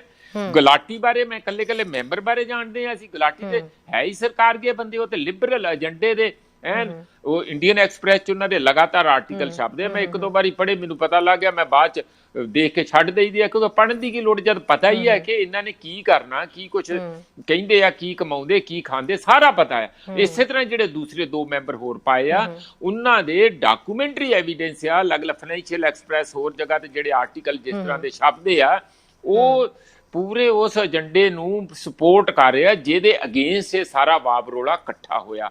ਫਿਰ ਇਸ ਕਰਕੇ ਇਹ ਕਮੇਟੀ ਦਾ ਤੇ ਕੋਈ ਅਰਥ ਰਿਹਾ ਨਹੀਂ। ਮੈਨੂੰ ਸਮਝ ਨਹੀਂ ਆਉਂਦੀ ਕਿ ਕੀ ਜੱਜਾਂ ਸਾਹਿਬਾਨਾਂ ਦਾ ਇੰਨਾ ਵੀ ਦਿਮਾਗ ਨਹੀਂ ਕੰਮ ਕਰਦਾ, ਏਡੀ ਵੱਡੀ ਪ੍ਰੀਮੀਅਰ ਪੋਜੀਸ਼ਨਾਂ ਤੇ ਬੈਠੇ ਆ ਕਿ ਆਪਾਂ ਘੱਟੋ ਘੱਟ ਕਮੇਟੀ ਨੂੰ ਮਾੜਾ ਮੋਟਾ ਲੈਜੀਟੀਮਾਈਜ਼ ਹੀ ਕਰ ਦਈਏ। ਕੱਲ ਜਿਹੜੀ ਪਿਛਲੀ 17 ਤਰੀਕ ਨੂੰ ਗੱਲ ਹੋਈ ਸੀ, 17 ਦਸੰਬਰ ਨੂੰ, ਤੇ ਉਹਦੇ ਚ ਸ਼ਹਿਰੀ ਇਹਨਾਂ ਨੇ ਆਪ ਹੀ ਕਿਹਾ ਸੀ ਪੀ ਸਾਈਨਾਥ ਦਾ ਨਾਂ ਲਿਆ ਸੀਗਾ। ਤੇ ਜੇ ਪੀ ਸਾਈਨਾਥ ਵਰਗੇ ਜਾਂ ਇਹੋ ਜਿਹੇ ਬੰਦਿਆਂ ਦਾ ਵਿੱਚ ਕੋਈ 4 ਬੰਦੇ ਚੱਜ ਦੇ ਪਾ ਲੈਂਦੇ, 4 ਦੂਜੇ ਪਾ ਲੈਂਦੇ, ਸਰਕਾਰ ਦੇ ਪਾ ਲੈਂਦੇ, ਫਿਰ ਵੀ ਕੋਈ ਉਹਦੀ ਤੁਕ ਬਣਦੀ। ਕੁਛ ਵੀ ਨਹੀਂ ਕੀਤਾ, ਸਾਰੇ ਹੀ ਇੱਕ ਪਾਸੇ ਦੇ ਪਾ ਲਏ। ਇਹਦਾ ਮਤਲਬ ਇਹ ਹੈ ਕਿ ਸਾਫ਼ ਤੌਰ ਤੇ ਟਾਲ ਮਟੋਲਾ, ਔਰ ਇਸ ਗੱਲ ਦਾ ਉਹਨਾਂ ਨੂੰ ਵੀ ਪਤਾ ਕਿ ਲੋਕਾਂ ਨੂੰ ਪਤਾ ਹੋਊਗਾ। ਇੱਥੋਂ ਤੇ ਮੈਨੂੰ ਲੱਗਦਾ ਕਿ ਕਿਉਂ ਆਪਣਾ ਜਲੂਸ ਸੁਪਰੀਮ ਕੋਰਟ ਵੀ ਕਢਾ ਰਹੀ ਹੈ, ਸਰਕਾਰ ਦਾ ਪਹਿਲਾਂ ਹੀ ਨਿਕਲ ਗਿਆ। ਕਿਹੜੀ ਗੱਲ ਹੈ ਜਿਹੜੀ ਕਮੇਟੀ ਹੈ ਨਵੀਂ ਦੱਸੋ। ਪ੍ਰੋਫੈਸਰ ਸਾਹਿਬ ਇੱਕ ਗੱਲ ਹੋਰ, ਪ੍ਰੋਫੈਸਰ ਮਨਜੀਤ ਜੀ ਇੱਕ ਗੱਲ ਹੋਰ ਹੈ ਕਿ ਕਿਤੇ ਨਾ ਕਿਤੇ ਜਦੋਂ ਭੁਪਿੰਦਰ ਸਿੰਘ ਮਾਨ ਦਾ ਵੀ ਕਮੇਟੀ ਦੇ ਵਿੱਚ ਨਾਮ ਸ਼ਾਮਿਲ ਕੀਤਾ ਗਿਆ ਤਾਂ ਲੱਗਦਾ ਹੈ ਕਿ ਇਹ ਗੱਲ ਦਾ, ਇਸ ਫੈਸਲੇ ਦਾ ਕਿਤੇ ਨਾ ਕਿਤੇ ਸੇਕ ਜਿਹੜਾ ਉਹ ਕੈਪਟਨ ਸਰਕਾਰ ਨੂੰ ਲੱਗ ਸਕਦਾ ਹੈ, ਖਾਸ ਤੌਰ ਤੇ ਕੈਪਟਨ ਸਾਹਿਬ ਨੂੰ, ਕਿਉਂਕਿ ਕਿਤੇ ਨਾ ਕਿਤੇ ਕਿਹਾ ਜਾਂਦਾ ਹੈ ਕਿ ਜਿਹੜੇ ਭੁਪਿੰਦਰ ਸਿੰਘ ਮਾਨ ਨੇ ਉਹ ਰਾਜ ਸਭਾ ਦੇ ਮੈਂਬਰ ਵੀ ਰਹਿ ਚੁੱਕੇ ਨੇ ਤੇ ਉਹਨਾਂ ਦਾ ਜਿਹੜਾ ਮੁੰਡਾ ਹੈ ਗੁਰਪ੍ਰਤਾਪ ਸਿੰਘ ਉਹ PPSC ਦਾ ਮੈਂਬਰ ਲਗਾਇਆ ਗਿਆ ਕੈਪਟਨ ਦੇ ਵਜ਼ਾਰਤ ਦੇ ਵਿੱਚ। ਸੋ ਕਾਂਗਰਸ ਦੇ ਕਾਫੀ ਨਜ਼ਦੀਕ ਮੰਨੇ ਜਾਂਦੇ ਨੇ ਇਹ ਭੁਪਿੰਦਰ ਸਿੰਘ ਮਾਨ ਤੇ ਉਹਨਾਂ ਦਾ ਬੇਟਾ। ਸੋ ਜੇ ਹੁਣ ਭੁਪਿੰਦਰ ਸਿੰਘ ਮਾਨ ਇਸ ਕਮੇਟੀ ਦਾ ਹਿੱਸਾ ਬਣ ਗਏ ਨੇ, ਨੋ ਡਾਊਟ ਉਹ ਪਹਿਲਾਂ ਤੋਂ ਸਮਰਥਨ ਬਿੱਲ ਅਦਾ ਕਰ ਹੀ ਰਹੇ ਨੇ ਤੇ ਜਦੋਂ ਰਿਪੋਰਟ ਪੇਸ਼ ਕੀਤੀ ਜਾਏਗੀ ਤੇ ਉਸ ਦੇ ਵਿੱਚ ਵੀ ਕਿਤੇ ਨਾ ਕਿਤੇ ਕਿਸਾਨ ਆਗੂਆਂ ਨੇ, ਕਿਸਾਨ ਜਥੇਬੰਦੀਆਂ ਨੇ ਇਸ ਰਿਪੋਰਟ ਨੂੰ ਨਹੀਂ ਮੰਨਣਾ ਤੇ ਉਸ ਦੌਰਾਨ ਕੈਪਟਨ ਦੇ ਖੇਮੇ ਤੱਕ ਤਾਂ ਕਿਤੇ ਨਾ ਕਿਤੇ ਇਸ ਸਾਰੇ ਦਾ ਸੇਕ ਪਹੁੰਚ ਹੀ ਸਕਦਾ ਹੈ ਨਾ। ਮੈਨੂੰ ਤਾਂ ਲੱਗਦਾ ਸਭ ਤੋਂ ਵੱਡਾ ਸੰਕਟ ਹੀ ਕੈਪਟਨ ਲਈ ਖੜਾ ਹੋਇਆ ਇਸ ਕਮੇਟੀ ਦਾ। ਉਹਦਾ ਕਾਰਨ ਇਹ ਹੈ ਕਿ ਬਹੁਤ ਸਾਰੀਆਂ ਵਿਰੋਧੀ ਪਾਰਟੀਆਂ, ਖਾਸ ਕਰਕੇ ਆਮ ਆਦਮੀ ਪਾਰਟੀ ਤੇ ਜਿਹੜੇ ਅਕਾਲੀ ਦਲ ਆ, ਇਹ ਲਗਾਤਾਰ ਉਹਨਾਂ ਤੇ ਦੋਸ਼ ਲਾਉਂਦੇ ਆ ਕਿ ਰਲੇ ਹੋਏ ਆ। ਇਹ ਤੇ ਆਪਣੇ ਮੁੰਡੇ ਨੂੰ ਈਡੀ ਤੋਂ ਬਚਾਉਣ ਲਈ ਉੱਥੇ ਜਾ ਕੇ ਹੋਮ ਮਿਨਿਸਟਰ ਨਾਲ ਗੱਲਾਂ ਕਰਦੇ ਆ ਤੇ ਆਪਣੀਆਂ ਗੱਲਾਂ ਕਰਕੇ ਆ ਜਾਂਦੇ ਆ। ਪੰਜਾਬ ਦੀ ਕਿਸਾਨਾਂ ਦੀ ਗੱਲ ਕੋਈ ਨਹੀਂ ਕਰਦੇ। ਹੁਣ ਕਿਹੜਾ ਅੰਦਰ ਵੇਖਦਾ, ਉੱਥੇ ਕੋਈ ਟੇਪ ਥੋੜੀ ਲੱਗੀ ਹੋਈ ਹੈ ਕਿ ਬਾਹਰ ਲਿਆ ਕੇ ਦਿਖਾਉਂਦੇ ਆ ਕਿ ਆਹ ਦੇਖੋ ਆਹ ਗੱਲ ਹੋਈ। ਤੇ ਇਹ ਤੇ ਗੱਲਾਂ ਜਾਣੀ ਕਿ ਉਹ ਆਲਰੇਡੀ ਇਸ ਗੱਲ ਦੇ ਉੱਤੇ ਟਾਰਗੇਟਡ ਹੈਗੇ। ਹੁਣ ਜੇ ਇਹ ਗੱਲ ਹੋ ਜੂਗੀ ਜਾਂ ਤੇ ਉਹਨੂੰ ਜਿਹੜਾ ਪੰਜਾਬ ਸਟੇਟ ਜਿਹੜਾ ਪਬਲਿਕ ਜਿਹੜਾ PPSC ਜਿਹੜਾ ਹੈਗਾ ਸਿਲੈਕਸ਼ਨ ਕਮਿਸ਼ਨ ਹੁੰਦਾ, ਉਹਦਾ ਮੈਂਬਰ ਤੋਂ ਹਟਾਉਣਾ ਪਊਗਾ ਕਿਉਂਕਿ ਉਹ ਇੰਨਾ ਸਰਕਾਰ ਨੇ ਲਾਇਆ ਆ। ਤੇ ਜੇ ਉਹ ਮੈਂਬਰ ਤੋਂ ਹਟਾਉਂਦੇ ਆ ਤਾਂ ਹੀ ਉਹਨਾਂ ਦਾ ਸਾਫ਼। ਹੁਣ ਇਸ ਗੱਲ ਦੀ ਸੈਕਰੀਫਾਈਸ ਉਹ ਕਰਨ ਲਈ ਕਿੱਥੇ ਤਿਆਰ ਹੋਣਗੇ? ਭੁਪਿੰਦਰ ਸਿੰਘ ਮਾਨ ਰਹੇ ਤੇ ਇਹਨਾਂ ਦੇ ਨਾਲ ਕੈਪਟਨ ਸਾਹਿਬ ਹੁਣ ਤੱਕ ਬਿਲਕੁਲ ਸੇਫ ਪਲੇ ਕਰਦੇ ਪਏ ਸੀਗੇ। ਇਸ ਜਦੋਂ ਦਾ ਅੰਦੋਲਨ ਸ਼ੁਰੂ ਹੋਇਆ ਸੇਫ ਪਲੇ ਕਰ ਰਹੇ ਸੀ। ਨਹੀਂ, ਇਹੀ ਤੇ ਮੈਂ ਕਹਿ ਰਿਹਾ ਕਿ ਉਹਨਾਂ ਦਾ ਇਮਤਿਹਾਨ ਆ ਗਿਆ। ਇਹੀ ਤੇ ਉਹਨਾਂ ਨੂੰ ਇੱਕ ਪਾਸੇ ਕਰਨਾ ਪਊਗਾ, ਜਾਂ ਤੇ ਉਹਨਾਂ ਨੂੰ ਇਹਨਾਂ ਪ੍ਰਤੀ ਕੋਈ ਨਾ ਕੋਈ ਕੱਲ ਤੱਕ ਬਿਆਨ ਪਰਸੋਂ ਤੱਕ ਦੇਣਾ ਪਊਗਾ, ਨਹੀਂ ਤੇ ਲੋਕ ਸਮਝਣਗੇ ਕਿ ਮਿਲੀ ਭੁਗਤਿਆ, ਨਹੀਂ ਤੇ ਹੋਰ ਅਟੈਕ ਥੱਲੇ ਆ ਜਾਣਗੇ। ਸਭ ਤੋਂ ਵੱਡਾ ਜਿਹੜਾ ਇਹ ਕਮੇਟੀਆਂ ਦਾ ਇਹਦਾ ਜਾਨੀ ਇਮਤਿਹਾਨ ਜਾਂ ਕਹਿ ਲਓ, ਨੁਕਸਾਨ ਕਹਿ ਲਓ, ਜਾਂ ਜਿਹੜੀ ਚਿੰਤਾ ਜਾਂ ਚੁਣੌਤੀ ਪਾਈ ਆ ਉਹ ਕੈਪਟਨ ਨੂੰ ਪਈ ਆ, ਕਿਸਾਨਾਂ ਨੂੰ ਨਹੀਂ। ਕਿਸਾਨ ਤੇ ਇਹਨਾਂ ਗੱਲਾਂ ਇਸ ਪਾਸੇ ਨੂੰ ਜਾਣਾ ਹੀ ਨਹੀਂ ਚਾਹੁੰਦੇ, ਨਾ ਉਹਨਾਂ ਨੂੰ ਜਾਣਾ ਚਾਹੀਦਾ, ਕਿਉਂਕਿ ਇਹ ਤੇ ਅਲਝਾਉਣ ਵਾਲੀ ਗੱਲ ਹੈ, ਸੁਲਝਾਉਣ ਵਾਲੀ ਗੱਲ ਨਹੀਂ। ਜੇ ਸਰਕਾਰ ਦੇ ਮਿਨਿਸਟਰਾਂ ਤੱਕ ਸਾਰੀਆਂ ਗੱਲਾਂ ਬਾਤਾਂ ਹੋਣ ਤੋਂ ਬਾਅਦ, ਸਾਰੇ ਅੰਕੜੇ ਡਿਸਕਸ ਹੋਣ ਤੋਂ ਬਾਅਦ, 8 ਮੀਟਿੰਗਾਂ ਤੋਂ ਬਾਅਦ ਜੇ ਉਹ ਕੁਝ ਨਹੀਂ ਕਰ ਸਕੇ ਜਿਨ੍ਹਾਂ ਨੇ ਕਰਨਾ, ਤੇ ਹੁਣ ਇਹ ਕਮੇਟੀ ਕਿਹੜੀ ਕਰੂ? ਇਹਨੂੰ ਕਮੇਟੀ ਨੂੰ ਪੁੱਛਦਾ ਕੌਣ ਆ? ਮੈਨੂੰ ਇਹ ਦੱਸੋ, ਇਹਦੀ ਕੀ ਕ੍ਰੈਡੀਬਿਲਿਟੀ ਹੈ? ਇਹ ਕਿਤੇ ਮਿਨਿਸਟਰਾਂ ਨਾਲੋਂ ਜਾਂ ਜਿਨ੍ਹਾਂ ਨੇ ਇੰਨੀਆਂ ਮੀਟਿੰਗਾਂ ਹੋਈਆਂ ਉਹਨਾਂ ਨਾਲੋਂ ਉੱਪਰ ਕਮੇਟੀ ਆ? ਇਹ ਤਾਂ ਉਹਨਾਂ ਦੇ ਚਮਚੇ ਆ ਮਿਨਿਸਟਰਾਂ ਦੇ। ਇਸ ਜਿਹੜੇ ਇਹ ਤਾਂ ਉਹਨਾਂ ਤੋਂ ਰਾਹਤ ਲੈਣ ਲਈ ਜਾਂਦੇ ਆ ਕਿ ਸਾਨੂੰ ਇਸ ਤਰ੍ਹਾਂ ਆ ਪੋਜੀਸ਼ਨਾਂ ਦੇ ਦਿਓ। ਇਹਦਾ ਕੋਈ ਅਰਥ ਨਹੀਂ ਹੈ, ਇਹਦੀ ਕੋਈ ਕ੍ਰੈਡੀਬਿਲਿਟੀ ਨਹੀਂ ਹੈ, ਇਹਦੇ ਕੋਈ ਹੱਲ ਵੱਲ ਗੱਲ ਗਈ ਨਹੀਂ। ਉਲਟਾ ਸੁਪਰੀਮ ਕੋਰਟ ਦਾ ਬਿਲਕੁਲ ਜੋ ਡਾਕਟਰ ਸਾਹਿਬ ਬਾਰ-ਬਾਰ ਕਹਿ ਰਹੇ ਆ, ਮੈਂ ਵੀ ਇਹੋ ਆਸੀ ਤੇ ਕਿੰਨੀ ਵਾਰੀ ਮੈਂ ਤੇ 3 ਹਫ਼ਤੇ ਹੋ ਗਏ ਦਵਾਈ ਦਿੰਦੇ ਨੂੰ ਇਸ ਗੱਲ ਦੀ ਕਿ ਮੋਦੀ ਜੀ ਜੇ ਤੁਹਾਡੀ ਇੰਨੀ ਆਕੜਿਆ ਤੇ ਸੁਪਰੀਮ ਕੋਰਟ ਦੇ ਦਰਵਾਜ਼ੇ ਥਾਣੀ ਭੱਜ ਨਿਕਲ ਜਾਓ। ਹੁਣ ਇਹਨਾਂ ਕਿਸਾਨਾਂ ਨੇ ਛੱਡਣਾ ਨਹੀਂ ਤੇ ਸਾਨੂੰ ਇਹ ਸੀ ਕਿ ਸ਼ਾਇਦ ਮੋਦੀ ਜੀ ਇਹਨਾਂ ਦੇ ਕੰਨ 'ਚ ਗੱਲ ਪਾ ਦੇਣਗੇ ਕਿ ਮੈਨੂੰ ਬਚਾ ਲਓ, ਮੇਰਾ ਤੇ ਕੋਈ ਖਹਿੜਾ ਨਹੀਂ ਛੱਡ ਦੇ। ਤੇ ਇਹ ਤੇ ਬਹਿ ਗਏ ਆ ਕੇ 26 ਜਨਵਰੀ ਗਾਂ ਆ ਗਈ ਆ, ਮੈਂ ਆਰਾਮ ਨਾਲ ਲਾਲ ਕਿਲੇ ਤੋਂ ਆਪਣਾ ਲੈਕਚਰ ਦੇ ਦਾਂ ਵੱਡੀ ਤੁਰਲੀ ਵਾਲੀ ਪੱਗ ਬੰਨ੍ਹ ਕੇ। ਹੁਣ ਉਦਣ 26 ਜਨਵਰੀ ਨੂੰ ਕਿਸਾਨ ਤੇ ਗਣਤੰਤਰ ਦਿਵਸ ਮਨਾਉਣਗੇ, ਸੜਕਾਂ ਦੇ ਉੱਤੇ ਲੋਕਾਂ ਦੇ ਵਿੱਚ ਭੰਗੜੇ ਪਾ ਕੇ ਨਾਚ ਡਾਂਸ ਕਰਕੇ ਜੋ ਵੀ ਕਰਨਗੇ, ਆਪਣਾ ਟਰੈਕਟਰਾਂ ਦੇ ਸਾਰਾ ਕੁਝ ਹੋਣਗੀਆਂ। ਇਹ ਕੀ ਕਰੀਏ? ਇਹਨਾਂ ਨੇ ਦਿੱਲੀ ਨੂੰ ਜੇਲ੍ਹ ਬਣਾਤਾ, ਇਹ ਜੇਲ੍ਹ ਦੇ ਅੰਦਰ ਆਪਣਾ ਗਣਤੰਤਰ ਦਾ ਭਾਸ਼ਣ ਦੇਣਗੇ। ਕੋਈ ਉਦਣ ਐਂਟਰ ਨਹੀਂ ਕਰ ਸਕਦਾ ਬਿਨਾਂ ਐਨ ਚਿੜੀ ਨਹੀਂ ਫੜਕੂਗੀ, ਇੰਨੀ ਜ਼ਿਆਦਾ ਸਟ੍ਰਿਕਟ ਇਹਨਾਂ ਨੇ ਵਿਜੀਲੈਂਸ ਤੇ ਐਂਟਰੀ ਔਖੀ ਕਰ ਦਿੱਤੀ ਹੈ। ਜਾਣੀ ਪੂਰੀ ਦਿੱਲੀ 26 ਜਨਵਰੀ ਨੂੰ ਜਿੱਦਣ ਗਣਤੰਤਰ ਦਿਵਸ ਹੋਣਾ ਉਦੋਂ ਉਹ ਜੇਲ੍ਹ ਦਾ ਰੂਪ ਹੋਊਗਾ ਜਿਹਦੇ ਅੰਦਰ ਬੈਠ ਕੇ ਮੋਦੀ ਜੀ ਭਾਸ਼ਣ ਦੇਣਗੇ। ਇਹ ਤੇ ਦੇਸ਼ ਦੀ ਹਾਲਤ ਕਰਤੀ ਹੈ ਇਹ ਕੋਰਟ ਨੇ ਜੋ ਅੱਜ ਕੀਤਾ ਬਹੁਤ ਹੀ ਨਿਰਾਸ਼ਾਜਨਕ ਆ। ਜੋ ਮਾੜੀ ਮੋਟੀ ਉਮੀਦ ਹੁੰਦੀ ਆ ਕੋਰਟਾਂ ਤੋਂ ਉਹਦੇ ਤੋਂ ਵੀ ਲੋਕੀ ਹੁਣ ਪਿੱਛੇ ਹਟ ਜਾਣਗੇ। ਇਹ ਹਾਲਾਤ ਦੇਸ਼ ਲਈ ਠੀਕ ਨਹੀਂ ਹੈ। ਬਿਲਕੁਲ ਸਰ। ਡਾਕਟਰ ਸਾਹਿਬ ਸਹਿਮਤ ਹੋ ਤੁਸੀਂ ਪ੍ਰੋਫੈਸਰ ਮਨਜੀਤ ਦੀ ਗੱਲ ਨਾਲ? ਬਿਲਕੁਲ ਸਹਿਮਤ ਹਾਂ ਜੀ। ਮੈਂ ਤਾਂ ਇੱਕ ਛੋਟੀ ਜੀ ਤੁਹਾਨੂੰ ਉਦਾਹਰਨ ਦਿੰਦਾ ਸਾਰੇ ਦਰਸ਼ਕਾਂ ਵਾਸਤੇ। ਇੱਕ ਵਾਰੀ ਇੱਥੇ ਪੰਜਾਬ ਨਾਲ ਹਰਿਆਣਾ ਹਾਈ ਕੋਰਟ 'ਚ ਹੋਇਆ ਸੀ, ਚੀਫ ਜਸਟਿਸ ਨੇ ਕੋਈ ਕਮੈਂਟ ਦਿੱਤੇ ਸੀ, ਮੈਂ ਚਿੱਠੀ ਲਿਖਤੀ ਤੇ ਮੈਨੂੰ ਵਕੀਲ ਨੇ ਮੇਰੇ ਨੇ ਕਿਹਾ ਵੀ ਤੁਸੀਂ ਚਿੱਠੀ ਲਿਖਤੀ, ਤੁਹਾਨੂੰ ਤਾਂ ਕੰਟੈਂਪਟ 'ਚ ਅੰਦਰ ਕਰ ਦੇਣਗੇ। ਮੈਂ ਕਿਹਾ ਜੀ ਉਹਨਾਂ ਨੇ ਕਿਹਾ ਤਾਂ ਹੈਗਾ। ਕਹਿੰਦੇ ਉੱਥੇ ਤੁਹਾਡੇ ਵਕੀਲ ਨੇ ਵੀ ਨਹੀਂ ਕਹਿਣਾ ਵੀ ਕਿਹਾ, ਉਹਨੇ ਰੋਜ਼ ਨਹੀਂ ਜਾਣਾ ਉਹਨਾਂ ਦੇ ਪੇਸ਼। ਮੈਂ ਕਿਹਾ ਜੀ ਕਹਿਣ ਦੀ ਲੋੜ ਹੀ ਨਹੀਂ, ਜੇ ਲੋਕਾਂ ਨੂੰ ਇਹ ਪਤਾ ਵੀ ਚੀਫ ਜਸਟਿਸ ਨੇ ਇਹ ਕਿਹਾ। ਮੈਂ ਕਹਾ ਜੀ ਤੁਸੀਂ ਕਹੋ ਵੀ ਮੈਂ ਨਹੀਂ ਕਿਹਾ, ਜੇ ਉੱਥੇ ਕਹਿੰਦੇ ਉਹ ਕਹਿ ਦੇਣਗੇ। ਮੈਂ ਕਿਹਾ ਫਿਰ ਉਹ ਮਰ ਗਏ। ਇੱਕ ਚੀਫ ਜਸਟਿਸ ਹੈ ਜਿਹੜਾ ਫਾਂਸੀ ਦੇ ਸਕਦਾ ਹੈ, ਛੱਡ ਸਕਦਾ ਹੈ, ਸਭ ਕੁਝ ਕਰ ਸਕਦਾ ਹੈ ਇੱਕ ਸਟੇਟ ਦਾ। ਜੇ ਉਹ ਇੱਕ ਡਾਕਟਰ ਨੂੰ ਸਜ਼ਾ ਦੇਣ ਵਾਸਤੇ ਆਪਣੀ ਈਗੋ 'ਚ ਉੱਥੇ ਭਰੀ ਕੋਰਟ ਦੇ ਵਿੱਚ ਉਹ ਗੱਲ ਕਹਿ ਦੇਗਾ ਜਿਹੜੀ ਉਹਨੇ ਪਹਿਲਾਂ ਕਹੀ, ਉਹ ਤੋਂ ਫਿਰ ਜਾਏਗਾ ਤੇ ਉਹਦੀ ਤਾਕਤ ਕੀ ਰਹੇਗੀ? ਮੋਰਲ ਤਾਕਤ ਖਤਮ ਹੋ ਗਈ ਹੈ। ਸੋ ਇਸੇ ਤਰ੍ਹਾਂ ਹੀ ਸਾਡੀ ਸੁਪਰੀਮ ਕੋਰਟ ਦੀ, ਮੈਨੂੰ ਉਦੋਂ ਅਗਲਾ ਖਦਸ਼ਾ ਹੈ। ਮੈਨੂੰ ਖਦਸ਼ਾ ਇਹ ਹੈ ਵੀ ਇਹ ਚਾਰੇ ਮੈਂਬਰ ਪਾਏ ਇਸ ਵਾਸਤੇ ਨੇ, ਇਹਨਾਂ ਤੋਂ ਇੱਕ ਵੈਧਤਾ ਲੈ ਕੇ, ਜਿਵੇਂ ਰਾਮ ਮੰਦਿਰ ਦੇ ਕੇਸ ਦੇ ਵਿੱਚ ਹੋਇਆ ਹੈ, ਝੂਠ ਉਹ ਗਵਾਹੀਆਂ ਲੈ ਕੇ, ਜਿਨ੍ਹਾਂ ਗਵਾਹੀਆਂ ਦਾ ਕੋਈ ਮੀਨਿੰਗ ਨਹੀਂ, ਜਿਨ੍ਹਾਂ ਦਾ ਕੋਈ ਡਾਕੂਮੈਂਟਰੀ ਫੈਕਟ ਨਹੀਂ, ਉਹਦੇ ਆਧਾਰ ਦੇ ਉੱਤੇ ਇੱਕ ਫੈਸਲਾ ਕਰ ਦਿੱਤਾ ਗਿਆ ਉਹਨਾਂ ਨੂੰ ਮੰਨ ਕੇ। ਮੇਰਾ ਖਦਸ਼ਾ ਇਸ ਤੋਂ ਵੱਡਾ ਹੈ। ਮੇਰਾ ਖਦਸ਼ਾ ਇਹ ਹੈ ਕਿ ਸੁਪਰੀਮ ਕੋਰਟ ਕਿਤੇ ਇਸ ਰਸਤੇ ਨਾ ਤੁਰ ਪਏ ਵੀ ਇਹ ਕਮੇਟੀ ਨੇ ਆਹ ਕਹਿਤਾ ਜੀ। ਕੋਈ ਕਮੇਟੀ ਨੇ ਇੱਕ ਤਰਫਾ ਕਹਿ ਦੇਣਾ, ਉਹਨਾਂ ਨੇ ਤਾਂ ਸਾਰਾ ਪਹਿਲਾਂ ਹੀ ਸਭ ਕੁਝ ਕਿਹਾ ਹੋਇਆ। ਹਾਲਾਂਕਿ ਜੇ ਅਸੀਂ, ਪਰ ਹੁਣ ਸੁਪਰੀਮ ਕੋਰਟ ਤੋਂ ਉੱਪਰ ਤਾਂ ਤੁਸੀਂ ਕਿਸੇ ਜਾ ਨਹੀਂ ਸਕਦੇ। ਉਹਦਾ ਤਰੀਕਾ ਫਿਰ ਕੀ ਰਹਿ ਜਾਂਦਾ ਹੈ? ਜਿਵੇਂ ਅੰਗਰੇਜ਼ ਦੇ ਵੇਲੇ ਹੋਇਆ ਸੀ, ਅੱਜ ਇੰਨੀਆਂ ਜੇ ਕੰਪਨੀਆਂ ਆਉਣਗੀਆਂ, ਹੋਰ ਆਉਣਗੀਆਂ। ਅਜੇ ਵੀ ਮੈਨੂੰ ਇਹ, ਕਿਉਂਕਿ ਦੇਸ਼ ਦੇ ਵਿੱਚ ਜੇ ਕਿਸੇ ਨੂੰ ਮਾੜੀ ਮੋਟੀ ਉਮੀਦ ਰਹਿੰਦੀ ਹੈ, ਉਹ ਅਦਾਲਤਾਂ ਤੋਂ ਰਹਿੰਦੀ ਹੈ। ਐਗਜ਼ੈਕਟਿਵ ਦੇ ਉੱਤੇ, ਕਾਰਜਕਾਰਨੀ ਉੱਤੇ ਲੋਕਾਂ ਨੂੰ ਬਹੁਤਾ ਭਰੋਸਾ ਨਹੀਂ ਰਿਹਾ। ਐਸਡੀਐਮ ਵਾਲਾ ਜਿਹੜਾ ਵਿਲਾਂ ਦੇ ਵਿੱਚ ਹੈ, ਉਹ ਇਸੇ ਕਰਕੇ ਕਹਿੰਦੇ ਨੇ ਨਾ ਵੀ ਐਸਡੀਐਮ ਡੀਸੀ ਤਾਂ ਜੀ ਸਰਕਾਰਾਂ ਦੇ ਕਹੇ ਤੋਂ ਕੰਮ ਕਰਦੇ ਨੇ। ਇਸੇ ਤਰ੍ਹਾਂ ਹੀ ਸਿਆਸੀ ਲੀਡਰਸ਼ਿਪ ਤੇ ਭਰੋਸਾ ਖਤਮ ਹੋ ਗਿਆ। 8 ਮੀਟਿੰਗਾਂ 'ਚ ਕੁਝ ਨਹੀਂ ਕਰ ਸਕੇ ਉਹ। ਤੇ ਹੁਣ ਜਿਹੜਾ ਕੋਈ ਮਾੜਾ ਮੋਟਾ ਭਰੋਸਾ ਸੀ ਉਹ ਸੀਗਾ ਜੁਡੀਸ਼ਰੀ ਤੇ। ਔਰ ਜੁਡੀਸ਼ਰੀ ਸਾਡਾ ਇੱਕ ਬਹੁਤ ਤਕੜਾ ਥੰਮ ਹੈ। ਉਹਨੇ ਸੰਵਿਧਾਨ ਨੂੰ ਬਚਾਉਣਾ ਹੁੰਦਾ, ਉਹ ਆਪੇ ਨਹੀਂ ਵੀ ਬਚਾਉਂਦੇ। ਤਾਂ ਜਦ ਇਹਨਾਂ ਨੇ ਝੂਠਾ ਮੋਟਾ ਪਟੀਸ਼ਨ ਪਾਇਆ ਸੀ, ਜਿੱਡੀਆਂ ਝਾੜਾਂ ਦਿੰਦੇ ਸੀ ਉਹਦੇ ਉੱਤੇ ਗੱਲ ਕਰਦੇ। ਪਰ ਮੈਨੂੰ ਡਾਊਟ ਕਿਉਂ ਆ? ਸੁਪਰੀਮ ਕੋਰਟ ਦਿੱਲੀ 'ਚ ਬੈਠੀ ਹੈ। ਸੁਪਰੀਮ ਕੋਰਟ ਇਹ ਆਬਜ਼ਰਵੇਸ਼ਨ ਦੇ ਚੁੱਕੀ ਹੈ ਕਿ ਅੰਦੋਲਨ ਬੜਾ ਸ਼ਾਂਤਮਈ ਹੈ। ਸੁਪਰੀਮ ਕੋਰਟ ਨੂੰ ਪਤਾ ਹੈ ਕਿ ਅੰਦੋਲਨ ਸ਼ਾਂਤਮਈ ਹੈ, ਲੱਖਾਂ ਬੰਦਾ ਉੱਥੇ ਬੈਠਾ ਹੈ, ਇੱਕ ਵੀ ਘਟਨਾ ਨਹੀਂ ਹੋਈ। ਉਹ ਸੁਪਰੀਮ ਕੋਰਟ ਇਹ ਮੰਨ ਲੈਂਦੀ ਹੈ ਵੀ ਇਹ 'ਚ ਖਾਲਿਸਤਾਨੀ ਨੇ। ਅੱਜ ਮੰਨਿਆ ਨਾ ਉਹਨਾਂ ਨੇ, ਆਬਜ਼ਰਵੇਸ਼ਨ ਐਂਟਰ ਕਰੀ ਹੈ ਨਾ।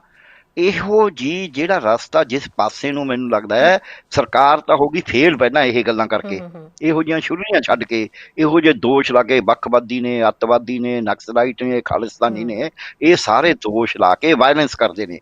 ਇਹ ਤੁਹਾਡੀਆਂ ਔਰਤਾਂ ਦੀ ਇੱਜ਼ਤ ਲੁੱਟ ਲੈਣਗੇ, ਇਹ ਤੁਹਾਡੇ ਘਰਾਂ ਨੂੰ ਲੁੱਟੇ, ਇਹ ਸਾਰਾ ਕੁਝ ਕਹਿ ਕੇ। ਇਹ ਇਕੱਲੇ 4 ਸਿੱਖ ਨੇ, ਇਹ ਇਕੱਲੇ ਪੰਜਾਬੀ ਨੇ, ਇਹ ਕਿਸੇ ਪੋਲੀਟੀਕਲ ਪਾਰਟੀ ਦੇ ਦੁਮ ਛੱਲੇ ਨੇ। ਇਹ ਕਹਿ ਕੇ ਇਹ ਹਾਰ ਗਏ ਕਿਉਂਕਿ ਸਾਰਾ ਹਿੰਦੁਸਤਾਨ ਇਕੱਠਾ ਹੋ ਗਿਆ। ਤੇ ਪੰਜਾਬ ਤੇ ਹਰਿਆਣਾ ਜਿਹਨੂੰ ਇਹ ਵੰਡ ਕੇ ਰੱਖਦੇ ਸੀ, ਉਹ ਇੰਨੇ ਛਾਤੀ ਠੋਕ ਕੇ ਕਹਿੰਦੇ ਨੇ ਹਰਿਆਣੇ ਵਾਲੇ ਕਿ ਹਮਾਰਾ ਬੜਾ ਭਾਈ ਹੈ, ਗੋਲੀ ਹਮ ਖਾਏਂਗੇ। ਸੋ ਇਹ ਜਿਹੜਾ ਉਸ ਤੋਂ ਫੇਲ ਹੋਏ ਨੇ, ਹੁਣ ਮੈਨੂੰ ਐਂ ਲੱਗਦਾ ਹੈ, ਮੈਨੂੰ ਤਾਂ ਇਹ ਲੱਗਦਾ ਵੀ ਦੇਸ਼ ਕਿਸੇ ਨਾ ਕਿਸੇ ਨਾਲ ਨਿਵਾਣ ਵੱਲ ਨੂੰ ਜਾ ਰਿਹਾ। ਸੱਚੀ ਗੱਲ ਸ਼ੇਰੀ ਤੁਹਾਨੂੰ ਦੱਸਾਂ, ਮੈਂ ਤਾਂ ਸੱਚੀ ਮੁੱਚੀ ਆਪਦੀ ਉਮਰ 'ਚ ਕਦੇ ਸੋਚ ਹੀ ਨਹੀਂ ਸਕਦਾ ਸੀ ਵੀ ਜਿਹੜੀ ਆਜ਼ਾਦੀ ਅਸੀਂ ਇੰਨੇ ਸਿਰ ਦੇ ਕੇ ਲਈ ਹੈ, ਜਿੱਥੇ ਕਰਤਾਰ ਸਰਾਭੇ, ਭਗਤ ਸਿੰਘ ਹੋਣੀ, ਗਦਰੀ ਬਾਬੇ ਤੇ ਬਾਬਰ ਅਕਾਲੀ ਤੇ ਐਡੀ ਵੱਡੀ ਸ਼ਾਂਤਮਈ ਸਟਰਗਲ, ਉਹਦੇ ਨਾਲ ਅਸੀਂ ਇਹ ਜਿਹੜੀ ਆਜ਼ਾਦੀ ਲਈ ਹੈ ਇਹ ਇਸ ਪਾਸੇ ਨੂੰ ਜਾਏਗੀ। ਮੈਨੂੰ ਤਾਂ ਸੱਚਮੁੱਚ ਡਰ ਲੱਗਦਾ ਹੈ ਕਿ ਕਿਤੇ ਸਾਡੇ ਮੁਲਕ ਦੀ ਆਜ਼ਾਦੀ ਖਤਰੇ 'ਚ ਤਾਂ ਨਹੀਂ। ਕਿਉਂਕਿ ਜਿਸ ਪਾਸੇ ਨੂੰ ਅਸੀਂ ਤੁਰੇ ਹਾਂ, ਜੇ ਸਾਡੀਆਂ ਕੋਰਟਾਂ ਵੀ ਉਹੀ ਕੁਛ ਕਰਨ ਲੱਗ ਗਈਆਂ ਜੋ ਸਿਆਸੀ ਲੀਡਰਸ਼ਿਪ ਕਰਦੀ ਹੈ, ਸਿਆਸਤ ਦੇ ਉੱਤੇ, ਐਗਜ਼ੈਕਟਿਵ ਦੇ ਉੱਤੇ ਇੱਕ ਕੁੰਡਾ ਹੁੰਦੀ ਹੈ ਕੋਰਟ, ਜੇ ਉਹ ਕੁੰਡਾ ਹੀ ਖਤਮ ਹੋ ਗਿਆ, ਜੇ ਖੱਬੇ ਜੋ ਕੋਰਟ ਨਿਕਲਣ ਲੱਗ ਗਿਆ, ਤੇ ਸੱਚ ਕਿੱਥੋਂ ਨਿਕਲੇਗਾ? ਮੈਨੂੰ ਸੱਚੀ ਮੁੱਚ ਇਸ ਗੱਲ ਦੀ, ਕਿਸਾਨਾਂ ਨੇ ਤਾਂ ਅੱਜ ਹੀ ਕਹਿਤਾ, ਕਿਉਂਕਿ ਕਿਸੇ ਲੋਕਾਂ ਦੇ ਹੱਥ ਦੇ ਅੱਗੇ ਨਾ ਕੋਈ ਚੀਜ਼ ਨਹੀਂ। ਆਪਦੀ ਇੱਜ਼ਤ ਰੱਖਣ ਦਾ ਇੱਕ ਤਰੀਕਾ ਹੁੰਦਾ ਵੀ ਚੱਲ ਯਾਰ ਆਪਾਂ ਇਹ ਨਾ ਕਰੋ, ਇਹ ਨਾ ਗੱਲ ਜਿਹੜੀ ਇਹੀ ਜੀ ਹੈ। ਬਹੁਤ ਵਾਰੀ ਅਸੀਂ ਐਡਮਿਨਿਸਟ੍ਰੇਸ਼ਨ 'ਚ ਸਿਖਾਉਂਦੇ ਆ ਵੀ ਕਈ ਵਾਰੀ ਨਾ ਸਾਨੂੰ ਲੱਗਦਾ ਹੁੰਦਾ ਵੀ ਬੰਦੇ ਦਾ ਕਸੂਰ ਹੈ, ਪਰ ਸਿਆਣਪ ਇਹ ਕਹਿੰਦੀ ਹੈ ਵੀ ਇਹਨੂੰ ਸਜ਼ਾ ਨਹੀਂ ਦੇਣੀ, ਇੱਥੇ ਤਾਂ ਕਸੂਰ ਹੈ ਹੀ ਨਹੀਂ, ਇਹ ਫਿਰ ਵੀ ਸਜ਼ਾ ਦੇਈ ਜਾਂਦੇ ਨੇ। ਸਿਆਣਪ ਇੱਥੇ ਬਲਕਿ ਇਹ ਮੰਗ ਕਰਦੀ ਸੀ ਕਿ ਯਾਰ ਇਹ ਕਾਨੂੰਨਾਂ ਕਰਕੇ ਝਗੜਾ ਨਾ, ਇਹ ਕਾਨੂੰਨ ਗੈਰ ਕਾਨੂੰਨੀ ਨੇ, ਇਹਨਾਂ ਨੂੰ ਤਾਂ ਕਰੋ ਰੱਦ, ਬਾਕੀ ਗੱਲ ਬਾਅਦ ਚ ਦੇਖਾਂਗੇ। ਇਹ ਕੀ ਔਖਾ ਕੰਮ ਸੀ? ਸੁਪਰੀਮ ਕੋਰਟ ਕੋਲੇ ਪਾਵਰ ਹੈਗੀ ਹੈ, ਸੁਪਰੀਮ ਕੋਰਟ ਇਹਨੂੰ ਐਕਸਰਸਾਈਜ਼ ਕਰ ਸਕਦੀ ਸੀ, ਔਰ ਦੇਸ਼ ਦੀ ਇੱਜ਼ਤ, ਦੇਸ਼ ਦੀ ਡੈਮੋਕ੍ਰੇਸੀ, ਦੇਸ਼ ਦੇ ਲੋਕਾਂ ਦਾ ਜੋ ਵਿਸ਼ਵਾਸ ਹੈ, ਜੁਡੀਸ਼ਰੀ ਦੀ ਇੱਜ਼ਤ, ਇਹ ਬਚਾ ਸਕਦੀ ਸੀ। ਮੈਨੂੰ ਲੱਗਦਾ ਹੈ ਵੀ ਜਿਵੇਂ ਕੋਈ ਉਹ ਕਹਿੰਦੇ ਮੈਨੂੰ ਤਾਂ ਖੇਡਣੀ ਨਹੀਂ ਆਉਂਦੀ ਕ੍ਰਿਕਟ, ਉਹ ਚੌਕਾ ਛੱਕਾ ਜਾਂ ਕਹਿੰਦੇ ਨੇ, ਇਹਨਾਂ ਨੂੰ ਛੱਕਾ ਮਾਰਨ ਦਾ ਮੌਕਾ ਸੀ, ਉਹ ਮੈਨੂੰ ਲੱਗਦਾ ਵੀ ਇਹਨਾਂ ਦਾ ਬੱਲਾ ਹੀ ਖੁੰਝ ਗਿਆ। ਜੀ ਰਾਜੇਸ਼ ਗਿੱਲ ਜੀ, ਕਦੋਂ ਇਹ ਖਬਰ ਦੇ ਰਹੇ ਹੋ ਜੀ? ਕੈਪਟਨ ਸਾਹਿਬ ਦਾ ਤੁਸੀਂ ਇੰਟਰਵਿਊ ਲੈ ਕੇ ਆਏ ਹੋ, ਕੈਪਟਨ ਸਾਹਿਬ ਦੀ ਬਾਈਟ ਲਿੱਤੀ ਹੈ ਤੇ ਕੈਪਟਨ ਸਾਹਿਬ ਇਹ ਗੱਲ ਦੇ ਉੱਤੇ ਆਪਣੇ ਵਿਚਾਰ ਰੱਖ ਰਹੇ ਨੇ, ਸਪਸ਼ਟੀਕਰਨ ਦੇ ਰਹੇ ਨੇ ਕਿ ਭੁਪਿੰਦਰ ਸਿੰਘ ਮਾਨ ਜਿਹੜੇ ਨੇ ਉਹ ਕਮੇਟੀ ਦੇ ਵਿੱਚ ਨੇ ਤੇ ਉਹ ਸਹੀ ਕੰਮ ਕਰਨਗੇ। ਕਦੋਂ ਇਹ ਬਾਈਟ ਲੈਣ ਵਾਸਤੇ ਉਹਨਾਂ ਦੀ ਜਾ ਰਹੇ ਹੋ? ਦੇਖੋ ਬਿਲਕੁਲ ਉਧਰ ਸੁਪਰੀਮ ਕੋਰਟ ਦਾ ਜੋ ਵੀ ਫੈਸਲਾ ਆਇਆ, ਜਿਹੜਾ ਜੋ ਸਟੇ ਕੀਤਾ, ਹੋਲਡ ਕੀਤਾ, ਜੋ ਵੀ, ਉਸ ਤੋਂ ਫੌਰਨ ਬਾਅਦ ਕੈਪਟਨ ਅਮਰਿੰਦਰ ਸਿੰਘ ਨੇ ਆਪਣੇ ਅਟਾਰਨੀ ਜਨਰਲ ਨੂੰ ਇੰਸਟਰਕਸ਼ਨ ਦਿੱਤੀਆਂ ਕਿ ਪੂਰੀ ਸਟੱਡੀ ਕਰੋ ਜੀ, ਇਹ ਤੇ ਪੂਰੀ ਕੋਕ ਕਰੋ, ਪੂਰਾ ਸਟੱਡੀ ਕਰੋ, ਜੋ ਕੁਝ ਵੀ ਹੈਗਾ ਵਾ ਇਹਨੂੰ ਕਰਕੇ ਸਟੱਡੀ ਕਰਕੇ ਤੇ ਫੌਰਨ ਮੈਨੂੰ ਰਿਪੋਰਟ ਕਰੋ। ਇਹ ਬੜੀ ਵੱਡੀ ਗੱਲ ਹੈ, ਜਿਹੜੀਆਂ ਪਹਿਲਾਂ ਗੱਲਾਂ ਹੋ ਰਹੀਆਂ ਸੀ, ਸਾਰੀਆਂ ਗੱਲਾਂ ਦਾ ਸਾਰ ਹੈ ਕਿ ਕਿੰਨਾ ਸੇਕ ਲੱਗ ਚੁੱਕਾ ਹੈ, ਕਿੱਥੋਂ ਤੱਕ ਗੱਲ ਪਹੁੰਚ ਚੁੱਕੀ ਹੈ। ਇਹ ਇਸ ਗੱਲ ਤੋਂ ਸਾਫ਼ ਸਪਸ਼ਟ ਹੋ ਜਾਂਦਾ ਹੈ ਕਿ ਕੈਪਟਨ ਅਮਰਿੰਦਰ ਸਿੰਘ ਪਹਿਲਾਂ ਤਾਂ ਇਸ ਤਰ੍ਹਾਂ ਦੀਆਂ ਗੱਲਾਂ ਨਹੀਂ ਸੀ ਕਰਦੇ। ਪਹਿਲਾਂ ਤਾਂ ਜੋ ਕੁਝ ਹੁੰਦਾ ਸੀ ਸਭ ਗੋਲਮਾਲ ਸਾਹਮਣੇ ਆਉਂਦਾ ਸੀ, ਕੋਈ ਗੱਲ ਸਪਸ਼ਟ ਰੂਪ ਦੇ ਵਿੱਚ ਨਹੀਂ ਹੁੰਦੀ ਸੀ। ਔਰ ਜਦੋਂ ਮਿਲਣ ਵੀ ਗਏ ਸੀਗੇ ਅਮਿਤ ਸ਼ਾਹ ਨੂੰ, ਉਦੋਂ ਆ ਕੇ ਉਹਨਾਂ ਨੇ ਇਹ ਜਵਾਬ ਦਿੱਤਾ ਸੀਗਾ, ਜਾਂ ਜਿਹੜੀਆਂ ਗੱਲਾਂ ਨਿਕਲ ਕੇ ਸਾਹਮਣੇ ਆਈਆਂ ਸੀ, ਉਹਨਾਂ ਨੇ ਸਿਕਿਉਰਿਟੀ ਇਸ਼ੂ ਤੇ ਗੱਲ ਕੀਤੀ ਸੀ ਕਿ ਉਸ ਮੁੱਦੇ ਨੂੰ ਲੈ ਕੇ ਉਹਨਾਂ ਨੇ ਗੱਲਬਾਤ ਕੀਤੀ ਸੀ। ਔਰ ਉਧਰ ਦੂਜੇ ਪਾਸੇ ਨੈਰੇਟਿਵ ਜਿਹੜਾ ਚਲਾਇਆ ਜਾ ਰਿਹਾ ਸੀ ਕਿ ਇਹ ਵੱਖਵਾਦੀ ਨੇ, ਇੱਥੇ ਖਾਲਿਸਤਾਨੀ ਨੇ, ਇੱਥੇ ਇਹ ਚੀਜ਼ਾਂ ਚੱਲਦੀਆਂ ਸੀ, ਤੇ ਉਧਰ ਦੂਜੇ ਪਾਸੇ ਕੈਪਟਨ ਦੀ ਆਹ ਗੱਲ ਨਿਕਲ ਕੇ ਸਾਹਮਣੇ ਆਈ ਸੀ। ਸਾਫ਼ ਸਪਸ਼ਟ ਹੈ, ਸਾਰੀਆਂ ਚੀਜ਼ਾਂ ਸਾਫ਼ ਨੇ, ਕਿਸੇ ਕਿਸਮ ਦੀ ਕੋਈ ਗੱਲ ਲੁਕੀ ਹੋਈ ਨਹੀਂ ਹੈ। ਔਰ ਜਿਹੜੀ ਆਪੋਜੀਸ਼ਨ ਰੌਲਾ ਪਾ ਰਹੀ ਹੈ, ਉਹ ਕਿਤੇ ਦੇਖੋ ਧੂੰਆਂ ਉਹ ਨਿਕਲਦਾ ਹੈ ਜਦੋਂ ਕਿਤੇ ਨਾ ਕਿਤੇ ਥੋੜੀ ਬਹੁਤ ਅੱਗ ਲੱਗੀ ਹੁੰਦੀ ਹੈ, ਉਦੋਂ ਨਿਕਲਦਾ ਹੈ। ਪਰ ਹੁਣ ਅੱਜ ਜਿਹੜਾ ਆਪਣੇ ਐਡਵੋਕੇਟ ਜਨਰਲ ਨੂੰ ਜਿਹੜੀ ਇੰਸਟਰਕਸ਼ਨ ਦਿੱਤੀਆਂ ਗਈਆਂ ਨੇ, ਉਹ ਤੋਂ ਸਾਫ਼ ਸਪਸ਼ਟ ਹੋ ਗਿਆ ਕਿ ਅੱਗ ਤਾਂ ਲੱਗੀ ਹੋਈ ਹੈ। ਹੁਣ ਇਸ ਦੇ ਨਤੀਜੇ ਕੀ ਨਿਕਲਣਗੇ ਇਹ ਵੇਖਣ ਵਾਲੀ ਗੱਲ ਹੋਏਗੀ। ਪਰ ਦੂਜੇ ਪਾਸੇ ਇੱਕ ਮੈਂ ਇਹ ਗੱਲ ਜ਼ਰੂਰ ਕਹਿਣਾ ਚਾਹਾਂਗਾ ਕਿ ਕਿਸਾਨਾਂ ਨਾਲ ਇਹ ਦੂਜੀ ਵਾਰੀ ਬਹੁਤ ਵੱਡਾ ਧੱਕਾ ਹੈ। ਪਹਿਲਾ ਧੱਕਾ ਤੇ ਹੋਇਆ ਕਿ ਜਿਹੜੀ ਚੀਜ਼ ਉਹਨਾਂ ਨੇ ਮੰਗੀ ਨਹੀਂ, ਉਹ ਚੀਜ਼ ਉਹਨਾਂ ਦੇ ਥੋਪ ਦਿੱਤੀ ਗਈ। ਦੂਜਾ ਧੱਕਾ ਇਹ ਹੋਇਆ ਕਿ ਸੁਪਰੀਮ ਕੋਰਟ 'ਚ ਗਏ ਹੀ ਨਹੀਂ, ਉਹ ਤੇਰੇ ਬਣਨ ਨੂੰ ਤਿਆਰ ਹੀ ਨਹੀਂ, ਤੇ ਉਹਨਾਂ ਨੂੰ ਜ਼ਬਰਦਸਤੀ ਸੁਪਰੀਮ ਕੋਰਟ ਵੱਲ ਧਕੇਲਿਆ ਜਾ ਰਿਹਾ, ਹੋ ਕੀ ਰਿਹਾ। ਦੇਖੋ ਤੁਸੀਂ ਬਿਲਕੁਲ ਹਰ ਲਿਹਾਜ਼ ਨਾਲ, ਹਰ ਪਾਸੇ ਨਾਲ, ਕਿ ਇਹ ਤਿੰਨ ਕਾਨੂੰਨ ਹੈ ਜਿਨ੍ਹਾਂ ਨੂੰ ਰੱਦ ਕਰਨਾ ਬਣਦਾ ਹੀ ਹੈ, ਉਹਨਾਂ ਨੂੰ ਥੋਪਣਾ ਵਾ, ਭਾਵੇਂ ਕਿਸੇ ਵੀ ਸੂਰਤ ਦੇ ਵਿੱਚ ਥੋਪਿਆ ਜਾਵੇ, ਕਿਸ ਤਰੀਕੇ ਨਾਲ ਵੀ ਕੀਤਾ ਜਾਏ। ਹੁਣ ਹਰ ਹੀਲਾ ਵਰਤ ਕੇ ਹੁਣ ਸੁਪਰੀਮ ਕੋਰਟ ਵੱਲ ਆ ਗਏ ਨੇ, ਤੇ ਕਿਸਾਨ ਉਸ ਪਾਸੇ ਵੱਲ ਵੀ ਰਾਜੀ ਨਹੀਂ, ਪਰ ਇਹਨਾਂ ਨੇ ਜੋ ਕਰਨਾ ਹੈ ਉਹ ਕਰਨਾ ਹੀ ਹੈ। ਇਸ ਗੱਲ ਤੋਂ ਇਹ ਗੱਲ ਸਪਸ਼ਟ ਹੋ ਜਾਂਦੀ ਹੈ। ਬਾਕੀ ਹੁਣ ਦੇਖੋ, ਕਿਉਂਕਿ 26 ਜਨਵਰੀ ਵੀ ਆਉਣ ਵਾਲੀ ਹੈ, ਪੂਰੀ ਦੁਨੀਆ ਦੀਆਂ ਨਿਗਾਹਾਂ ਲੱਗੀਆਂ ਹੋਈਆਂ ਨੇ ਇਸ ਗੱਲ ਵੱਲ ਨੂੰ ਕਿ ਇਹ ਹੁਣ ਕਿਹੜਾ ਰੁਖ ਇਖਤਿਆਰ ਕਰੇਗੀ। ਕਿਸਾਨਾਂ ਨਾਲ ਧੱਕਾ ਤਾਂ ਹੋ ਰਿਹਾ ਹੈ, ਇਹ ਗੱਲ ਬਿਲਕੁਲ ਸਾਫ਼ ਹੈ। ਤੇ ਉਹਦੇ ਨਾਲ ਜਿਹੜਾ ਇੱਕ ਭਾਰਤ ਦੀ ਸਾਖ ਜਿਹੜੀ ਉਜੜ ਰਹੀ ਹੈ, ਮੈਂ ਕਹਾਂਗਾ ਕਿ ਉਹਨੂੰ ਬਚਾਇਆ ਨਹੀਂ ਜਾ ਸਕਦਾ ਹੈ। ਤੁੰਬੇ ਹੋ ਰਹੀ ਹੈ ਇੱਕ ਤਰ੍ਹਾਂ ਨਾਲ, ਕਿ ਜੋ ਮਾਹੌਲ ਇੱਕ ਕ੍ਰੀਏਟ ਕਰ ਦਿੱਤਾ, ਭਾਵੇਂ ਜਿਹੜੇ ਡੈਮੋਕ੍ਰੇਸੀ ਦੇ ਜਿੰਨੇ ਪਿਲਰ ਲੈ ਲਓ ਤੁਸੀਂ, ਸਾਰੇ ਪਾਸੇ ਦੇਖ ਲਓ, ਹਰ ਕੋਈ ਜਿਹੜਾ ਉਹਨੂੰ ਖਿੰਡ-ਪੁੰਡ ਕਰ ਰਿਹਾ ਕਿਸੇ ਨਾ ਕਿਸੇ ਤਰੀਕੇ ਨਾਲ। ਤਾਂ ਇਹ ਬਹੁਤ ਵੱਡਾ ਨੁਕਸਾਨ ਹੈ, ਜਿਹੜਾ ਦੇਸ਼ ਦਾ ਨੁਕਸਾਨ। ਬਿਲਕੁਲ। ਪ੍ਰੋਫੈਸਰ ਸਾਹਿਬ ਕੀ ਕਹਿਣਾ ਚਾਹੋਗੇ, ਕੀ ਮੰਨਿਆ ਜਾਏ ਕਿ ਜਿਹੜਾ ਪਹਿਲਾਂ ਦੇਖਿਆ ਜਾ ਰਿਹਾ ਸੀਗਾ ਕਿ ਇਸ ਅੰਦੋਲਨ ਦੀ ਜਿਹੜੀ ਤਸਵੀਰ ਬਣੀ ਹੋਈ ਹੈ, ਜਿਹੜੀ ਦੇਖੀ ਜਾ ਰਹੀ ਸੀ ਉਲਝਣਬਾਜ਼ੀ ਜਿਹੜੀ ਬਣੀ ਹੋਈ ਹੈ, ਉਹ ਪਹਿਲਾਂ ਤਾਂ ਕੇਂਦਰ ਸਰਕਾਰ ਵਰਸਸ ਕਿਸਾਨ ਬਣੀ ਹੋਈ ਸੀ, ਹੁਣ ਕੇਂਦਰ ਸਰਕਾਰ ਨੇ ਉਹ ਰੁਖ ਮੋੜ ਕੇ ਸੁਪਰੀਮ ਕੋਰਟ ਵਰਸਸ ਕਿਸਾਨ ਕਰ ਦਿੱਤੀ ਹੈ। ਉਹ ਨਹੀਂ ਸ਼ਹਿਰੀ ਕਿਹੜਾ ਵਰਸਸ, ਕੁਛ ਨਹੀਂ ਹੋਣਾ ਇੱਥੇ ਨਿਆਣੇ ਬੈਠੇ ਆ, ਇੱਥੇ ਚਾਰ ਵੱਡੇ ਸੁਪਰੀਮ ਦੇ ਬਹੁਤ ਹੀ ਐਕਸਪਰਟ ਜਿਹੜੇ ਸੁਪਰੀਮ ਕੋਰਟ ਦੇ ਵਕੀਲ ਆ, ਉਹ ਇਹਨਾਂ ਦੇ ਨਾਲ ਲਗਾਤਾਰ ਇਨ ਟੱਚ ਆ। ਕੱਲ ਵੀ ਉਹ ਮਿਲ ਕੇ ਗਏ ਆ। ਇਹ ਤੇ ਤੁੱਕੀ ਕੱਢ ਦੇਣਗੇ ਜਿਹੜੇ ਉੱਥੇ ਜੱਜ ਬਣ ਜਾਣ ਦਾ ਮਤਲਬ ਇਹ ਥੋੜੀ ਆ ਕਿ ਤੁਸੀਂ ਰੱਬ ਬਣ ਗਏ ਆ। ਜੱਜ ਤੇ ਜੱਜੇ ਜਾਂ ਜੱਜ ਨੇ ਜੇ ਨਹੀਂ ਕੁਝ ਕਰਨਾ ਤੇ ਇਹ ਵਕੀਲ ਜਿਹੜੇ ਆ ਰਾਹ ਦਿਖਾ ਦੇਣਗੇ ਦਿਨੇ ਹੀ। ਇਹ ਕੋਈ ਉਹ ਜਿਹਨੂੰ 1 ਰੁਪਈਆ ਜੁਰਮਾਨਾ ਕੀਤਾ ਸੀਗਾ, ਜਿਹਨੇ ਪਹਿਲਾਂ CJI ਨੂੰ ਇਸੇ ਬੋਬੜੇ ਨੂੰ ਮੰਜੀ ਠੋਕੀ ਸੀਗੀ, ਉਹ ਵਿੱਚੇ ਹੀ ਆ, ਉਹ ਕਿਸਾਨਾਂ ਦੇ ਨਾਲ ਹੀ ਹੈ। ਤੇ ਇਸ ਕਰਕੇ ਤੁਸੀਂ ਉਹ ਹੈਲੋ ਮੇਰਾ ਡੇਟਾ ਥੋੜਾ, ਮੈਂ ਇਸ ਕਰਕੇ ਥੋੜਾ ਜਲਦੀ ਖਤਮ ਕਰ ਰਿਹਾ। ਜੀ ਸਰ, ਮੈਂ ਇਹ ਗੱਲ ਕਹਿਣਾ, ਹਾਂ ਮੇਰਾ ਇੰਨਾ ਹੀ ਕਹਿਣਾ ਆ ਕਿ ਉਹ ਪ੍ਰਸ਼ਾਂਤ ਭੂਸ਼ਣ ਇੱਥੇ ਚੰਡੀਗੜ੍ਹ ਆਏ, ਉਹਨਾਂ ਦੇ ਇਹਨਾਂ ਦੀ ਐਡੀ ਖੱਲ ਅਧੇੜੀ ਸੀ ਨਾ ਕੋਰਟਾਂ ਦੀ, ਜੋ ਅੱਜ ਕੱਲ੍ਹ ਹਾਲਤ ਆ ਕਿ ਰਾਡੀਆ ਟੇਪਸ ਦੇ ਵਿੱਚ ਇਹ ਜਿਹੜੀ ਕਨਵਰਜੇਸ਼ਨ ਸੀ ਉਹਨੂੰ ਕੋਟ ਕਰਕੇ ਉਹਨਾਂ ਨੇ ਕਿਹਾ ਕਿ ਉਹ ਕਹਿ ਰਹੇ ਆ ਕਿ ਬੌਸ ਦੇ ਘਰ 4 ਗਮਲੇ ਭੇਜ ਦਿਓ ਕਹਿੰਦੇ ਬੌਸ ਹੈਗਾ CJI chief justice of India, 4 ਗਮਲੇ ਦਾ ਮਤਲਬ 4 ਕਰੋੜ ਰੁਪਈਆ। ਤੇ ਅੱਜ ਅਸੀਂ ਹੱਸ ਰਹੇ ਸੀਗੇ ਕਿ ਉੱਥੇ ਨੇੜੇ ਤੇੜੇ ਦੇਖ ਲਓ, ਦਿੱਲੀ 'ਚ ਕਿਸੇ ਦੇ ਗਮਲੇ ਤੇ ਨਹੀਂ ਚੋਰੀ ਹੋ ਗਏ ਜੀ। ਇਹ ਲੋਕਾਂ ਦੇ ਮਜ਼ਾਕ ਉੱਡ ਰਹੇ ਆ। ਇਸੇ ਤਰੀਕੇ ਨਾਲ ਉਹਨਾਂ ਨੇ ਹਾਈ ਕੋਰਟ ਦੀ ਇੱਕ ਐਗਜ਼ਾਮਪਲ ਦਿੱਤੀ, ਕਹਿੰਦੇ ਮੇਰੇ ਕੋਲ ਬੰਦਾ ਆਇਆ, ਕਹਿੰਦਾ ਆਪਣੀ ਕੱਲ ਨੂੰ ਜੱਜਮੈਂਟ ਆ ਰਹੀ ਆ ਤੇ ਆਹ ਜੱਜਮੈਂਟ ਆ ਰਹੀ। ਉਹ ਕਹਿੰਦੇ ਤੈਨੂੰ ਕਿਵੇਂ ਪਤਾ ਵੀ ਤੂੰ ਇਹਦੇ ਜੱਜਾਂ ਨੂੰ ਪਤਾ ਹੋਊ ਜਿਨ੍ਹਾਂ ਨੇ ਕੱਲ ਜੱਜਮੈਂਟ ਦੇਣੀ ਆ। ਕਹਿੰਦਾ ਪੈਸਾ ਦੇ ਆਇਆ 9 ਕਰੋੜ ਰੁਪਈਆ ਤੇ ਜੱਜਮੈਂਟ ਆ ਰਹੀ ਆ ਤੇ ਕੱਲ ਨੂੰ ਤੁਹਾਨੂੰ ਸੁਣਾ ਦਾਂਗੇ। ਉਹੀ ਕਹਿੰਦਾ ਜੱਜਮੈਂਟ ਆਈ। ਇਹ ਤੇ ਕੋਰਟਾਂ ਦੀ ਹਾਲਤ ਉਹਨੇ ਪਬਲਿਕਲੀ ਕਹਿ ਕੇ ਗਏ ਲੈਕਚਰ 'ਚ। ਇਹ ਕੋਈ ਨਾਲੇ ਉਹ ਇੰਨੇ ਸੀਨੀਅਰ ਵਕੀਲ ਆ, ਦਬੰਗ ਆ, ਉਹਨਾਂ ਤੇ 8 CJI ਜਿਹੜੇ ਆ ਪੁਰਾਣੇ, ਉਹਨਾਂ ਨੂੰ ਐਨ ਉਹਨਾਂ ਦੀ ਮੰਜੀ ਠੋਕੀ ਪਈ ਆ। ਸਾਰਿਆਂ ਦੇ ਕੱਲੇ ਕੱਲੇ ਦੇ ਕੱਚੇ ਚਿੱਠੇ ਬਾਰ-ਬਾਰ ਰੱਖਦੇ ਆ ਉੱਥੇ ਉਹ ਕੋਰਟ ਦੇ ਅੰਦਰ ਕਿ ਤੁਸੀਂ ਕਰ ਕੀ ਰਹੇ ਆ। ਇਹ ਤੁਹਾਡੀ ਬਣੂਗਾ ਕੀ, ਇਸ ਦੇਸ਼ ਦਾ ਕੀ ਬਣੂਗਾ ਜੇ ਕੋਰਟਾਂ ਦੇ ਵਿੱਚ ਜਿਹੜੇ ਐਡੇ ਹਾਈ ਆਫਿਸ ਹੈ ਜਿੱਥੋਂ ਇੰਨੀਆਂ ਜ਼ਿਆਦੀਆਂ ਉਮੀਦਾਂ ਔਰ ਇੰਨੇ ਮਹਿੰਗਾ ਇਨਸਾਫ ਆ ਔਰ ਫਿਰ ਇਨਸਾਫ ਨਾ ਮਿਲੇ ਤਾਂ ਲੋਕ ਕਿੱਧਰ ਨੂੰ ਜਾਣਗੇ। ਇਸ ਕਰਕੇ ਇਹ ਤੇ ਕ੍ਰੈਡੀਬਿਲਿਟੀ ਤੇ ਛੱਡ ਦਿਓ। ਜਿਹੜੀ ਤੁਸੀਂ ਗੱਲ ਕਹਿੰਦੇ ਨਾ ਕਿਸੇ ਨੇ ਨਹੀਂ ਉਧਰ ਨੂੰ ਜਾਣਾ, ਉਹਨਾਂ ਦਾ ਬਥੇਰਾ ਇੱਥੇ, ਕਿਸੇ ਨੇ ਕੋਰਟ ਵੱਲ ਨਹੀਂ ਜਾਣਾ। ਕੋਰਟਾਂ ਦੀ ਕੋਈ ਲੈਣ ਨਹੀਂ ਹੈਗੀ। ਉਹ ਤੇ ਬਿਲਕੁਲ ਹੀ ਜਿਹਦਾ ਕੁਝ ਨਹੀਂ ਹੋਊਗਾ ਉਹ ਕੋਰਟਾਂ ਵੱਲ ਜਾਊਗਾ ਜਦੋਂ ਬਿਲਕੁਲ ਹੀ ਕੋਈ ਹਾਰ ਹੰਬ ਜਾਏ। ਚਲੋ ਅੱਖੀਂ ਆਪਣੇ ਆਪ ਨੂੰ ਧੋਖਾ ਦੇਣ ਲਈ ਜੇ ਸੋਚੋ ਕਿ ਉੱਥੋਂ ਕੋਈ ਇਨਸਾਫ ਮਿਲ ਜੂਗਾ, ਉੱਥੇ ਕਾਨੂੰਨ ਵਾਪਸ ਹੋ ਜਾਣਗੇ, ਸਵਾਲ ਹੀ ਨਹੀਂ ਪੈਦਾ ਹੁੰਦਾ। ਕਾਨੂੰਨ ਵਾਪਸ ਤੇ ਇੱਥੇ ਹੀ ਆਪਣੀ ਜ਼ਬਰਦਸਤ ਜਿੰਨੀ ਵੀ ਸਾਡੀ ਮੁਹਿੰਮ ਹੋਊਗੀ, ਸਾਡੀ ਕੰਪੇਨ ਹੋਊਗੀ, ਜਿੰਨੀ ਵੱਡੀ ਐਜੀਟੇਸ਼ਨ ਹੋਊਗੀ, ਉਹਦੇ ਨਾਲ ਵਾਪਸ ਹੋਣਗੇ। ਹਾਂਜੀ ਡਾਕਟਰ ਸਾਹਿਬ ਘੱਟ ਸ਼ਬਦਾਂ 'ਚ ਕੀ ਕਹਿਣਾ ਚਾਹੋਗੇ? ਬਿਲਕੁਲ ਸਹੀ ਕਹਿ ਰਹੇ ਨੇ ਮਨਜੀਤ ਸਿੰਘ। ਹਾਂਜੀ, ਬਿਲਕੁਲ ਸਹੀ ਕਹਿ ਰਹੇ ਨੇ ਜੀ। ਜਿਵੇਂ ਨੀਲ ਦਾ ਅੰਦੋਲਨ ਸੀ, ਉਹ ਵੀ ਖੇਤੀ ਦਾ ਅੰਦੋਲਨ ਸੀ ਜੀ, ਤੇ ਉਹ ਵੀ ਉਹਨਾਂ ਨੂੰ ਆਪਣਾ ਆਰਡਰ ਵਾਪਸ ਲੈਣਾ ਪਿਆ ਸੀ। ਇਦਾਂ ਹੀ ਇਹ ਖੇਤੀ ਦੀ ਇੱਕ ਤਾਂ ਜੇ ਇਕਨੋਮਿਕ ਤੌਰ ਤੇ ਇੰਪਲੋਇਮੈਂਟ ਤੌਰ ਤੇ ਦੇਖੀਏ ਤਾਂ ਭਾਰਤ ਵਾਸਤੇ ਖੇਤੀ ਹੈ ਜਿਹੜੀ ਉਹ ਵੈਸਟ ਵਾਲੀ ਖੇਤੀ ਨਹੀਂ ਹੈ। ਭਾਰਤ ਵਾਸਤੇ ਬਹੁਤ ਜ਼ਰੂਰੀ ਹੈ, ਇਹਦੀ ਅਰਥਚਾਰੇ ਵਾਸਤੇ ਵੀ, ਇੰਪਲੋਇਮੈਂਟ ਵਾਸਤੇ ਵੀ, ਦੇਸ਼ ਨੂੰ ਬਚਾਉਣ ਵਾਸਤੇ ਵੀ, ਸੱਭਿਆਚਾਰ ਵਾਸਤੇ ਵੀ। ਖੇਤੀ ਸਾਡੇ ਵਾਸਤੇ ਪੂਜਾ ਹੈ, ਵਪਾਰ ਨਹੀਂ ਹੈ। ਦੂਜਿਆਂ ਵਾਸਤੇ ਵਪਾਰ ਹੋ ਸਕਦੀ ਹੈ। ਇੱਕ ਦੂਜੀ ਗੱਲ ਇਹ ਹੈ ਕਿ ਜਿਹੜਾ ਕੁਝ ਅੱਜ ਹੋ ਰਿਹਾ ਦੇਸ਼ ਦੇ ਵਿੱਚ, ਇਹ ਦੇਸ਼ ਨੂੰ ਬਹੁਤ ਹੀ ਨਿਵਾਨ ਵੱਲ ਲਿਜਾ ਰਿਹਾ ਹੈ। ਅੱਜ ਜਿਹੜੇ ਵੀ ਅਸੀਂ ਜਿੱਥੇ ਵੀ ਬੈਠੇ ਹਾਂ, ਚਾਹੇ ਕੋਈ ਵੀ ਕਿਸੇ ਅਹੁਦੇ ਤੇ ਬੈਠਾ ਹੈ, ਉਹਦੀ ਡਿਊਟੀ ਬਣਦੀ ਹੈ ਦੇਸ਼ ਨੂੰ ਬਚਾਉਣ ਦੀ। ਬੰਦੇ ਨੇ ਹਰੇਕ ਨੇ ਮਰ ਜਾਣਾ, ਉਰੋਂ ਰਹਿਣਾ ਕਿਸੇ ਨੇ ਨਹੀਂ। ਤੇ ਇਹ ਜਿਹੜੇ ਕਿਸਾਨ, ਇੱਕ ਲਾਸਟ ਮੈਂ ਗੱਲ ਕਹਾਂਗਾ, ਮੈਨੂੰ ਸੱਚੀ ਮੁੱਚੀ ਬਹੁਤ ਇਹ ਲੱਗਦਾ ਹੈ ਵੀ ਸਾਡੀਆਂ ਸੰਸਥਾਵਾਂ ਤਾਂ ਗਈਆਂ ਮਰ। ਸਾਡੇ ਆਪਾਂ ਦੇਖਿਆ ਹੀ ਹੈ CBI, EC ਸਾਡਾ ਤੇ RBI ਤੇ ਹੁਣ ਤਾਂ ਕੋਰਟਾਂ ਦੇ ਬਾਰੇ ED ਤਾਂ ਚਲੋ ਇਹਨਾਂ ਦਾ ਆਪਦਾ ਹੱਥ ਜੀ ਬਣਾਇਆ ਹੋਇਆ ਹੈ। ਕੈਗ ਨੂੰ ਇਹਨਾਂ ਨੇ ਜ਼ੀਰੋ ਕਰਤਾ।